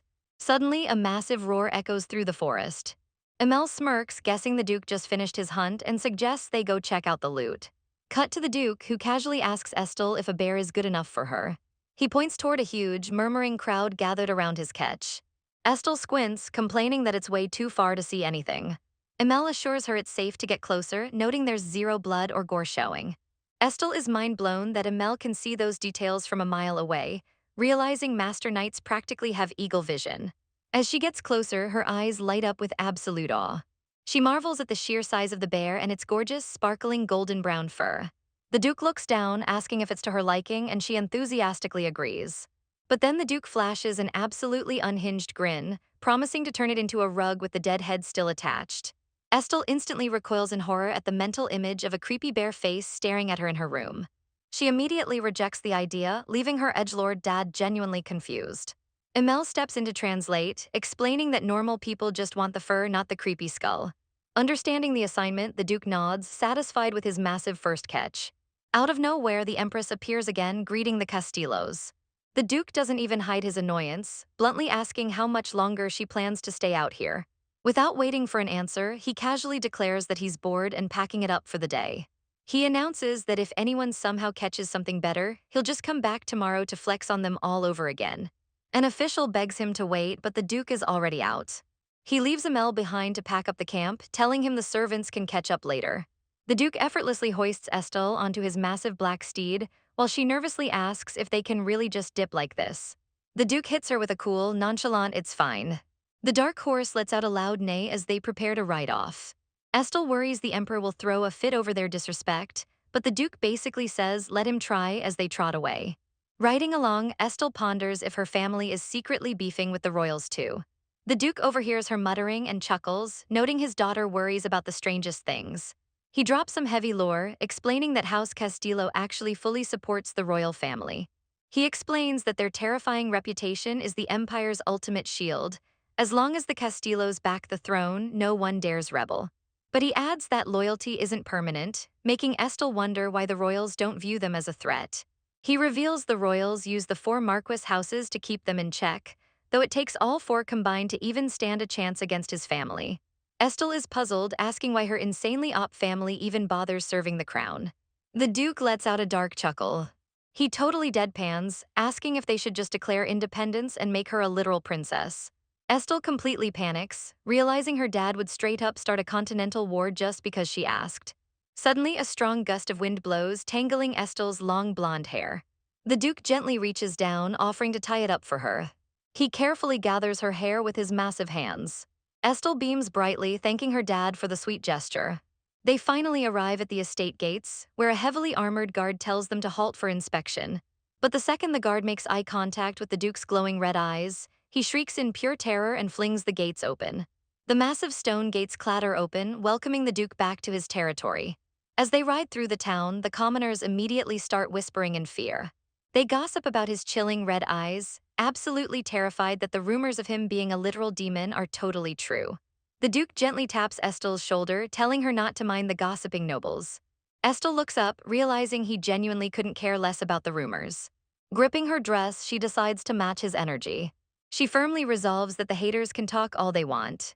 Back at the estate, the staff is completely shocked to see Estelle returning so early. The bubbly maid Jane leans in, whispering to ask if some wild drama went down. Jane suddenly stops, noticing something in Estelle's hair. She asks why Estelle tied her hair up with her own pink ribbon. Estelle blinks in surprise, suddenly realizing her dad actually used the ribbon she made for him to tie her hair back earlier. Out in the hallway, someone calls out for the Duke. It's the butler, Kelson, panting and completely losing his mind that they ditched the royal event without any servants. The Duke casually brushes him off, saying he already introduced Estelle, so his job there is done. Kelson tries to argue that he can't just leave a royal banquet like that. But one cold look from the Duke makes Kelson instantly fold in defeat. Watching them, Estelle fidgets, super curious about her dad's real motives. She pouts, remembering her dad whispering a secret to Amel earlier, and resolves to get answers from her tutor. She heads over to Professor Hadel's room and knocks. Hadel opens the door, totally surprised since he thought she was at the hunt. Estelle steps inside, announcing they literally just got back. She puts on her serious face, saying she needs to talk to him right now. Hadel adjusts his glasses, sensing the serious vibe. He invites her to sit, asking why she returned without any of her guards. Estelle explains her dad suddenly forced them to leave early, and the guards are rushing back behind them. She immediately asks Hadel why her dad would abruptly ditch the event. Hadel realizes he needs the full context to decode the Duke's chaotic actions. He asks her to break down exactly what happened during the hunt. Estelle thinks back, feeling like it was a pretty normal day. She gives him the full tea, chatting with visitors, surviving a totally awkward session with the Empress. Visiting Count Servan's tent. And finally, her dad catching a massive bear right before calling it quits. Hadel nods, praising her for handling the Count perfectly, giving Estelle a huge wave of relief. But when it comes to the Empress, Hadel's expression gets serious. He hesitates, making Estelle demand the juicy details. Hadel drops a massive lore bomb. Back in the day, the Empress was completely obsessed with the Duke. Estel is stunned, wondering how anyone could have a crush on her terrifying father. Hadel explains that while some see a vicious monster, others see a majestic, charming beast. Estel mentally compares her edgelord dad to the totally goofy-looking emperor, completely getting it. But she worries if the emperor is secretly plotting against them for being so disrespectful. Hadel reassures her that House Castillo is untouchable, though nobody really knows why they serve the royals. He mentions wild rumors, like bloody magical contracts or demon blood oaths binding the family. But he states that the actual truth remains a total mystery to the public. He cheekily suggests she just ask her terrifying dad if she really wants to know. Estel deadpans, knowing her dad would never tell, and asks if they left specifically to dodge the Empress. Hadel nods, confirming the Duke probably just found his royal fangirl too annoying to deal with. Estel then asks why catching the bear mattered so much. Hadel smiles, explaining that bringing back the biggest catch and leaving early is the ultimate power move to remind everyone who actually runs the empire. Estel pieces it all together, realizing her dad's secret whisper to Amel was literally just him complaining about the Empress. Hadel grins, joking that the Duke obviously didn't want to explain his past scandals to his little girl. With that solved, Estel remembers one last crucial thing. She casually asks what an ilial is, causing Hadel to violently flinch at the dark question.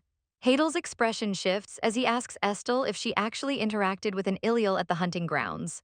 Estel confirms she did, describing the kid as just a pitiful young boy. Hadel looks visibly stressed, immediately demanding to know what her elite guard Amel was doing during this. She explains that Amel aggressively yelled at the red-haired kid to leave, adding that even though the boy is a magician's slave, his situation totally wasn't his fault. Hadel stares at her with a dead serious gaze. Letting out a heavy sigh, he explains that magicians cast highly dangerous spells on these slaves, always with twisted and dark motives. He strictly warns her that it is absolutely crucial she never speaks to or touches an ilial ever again, asking if she understands the assignment.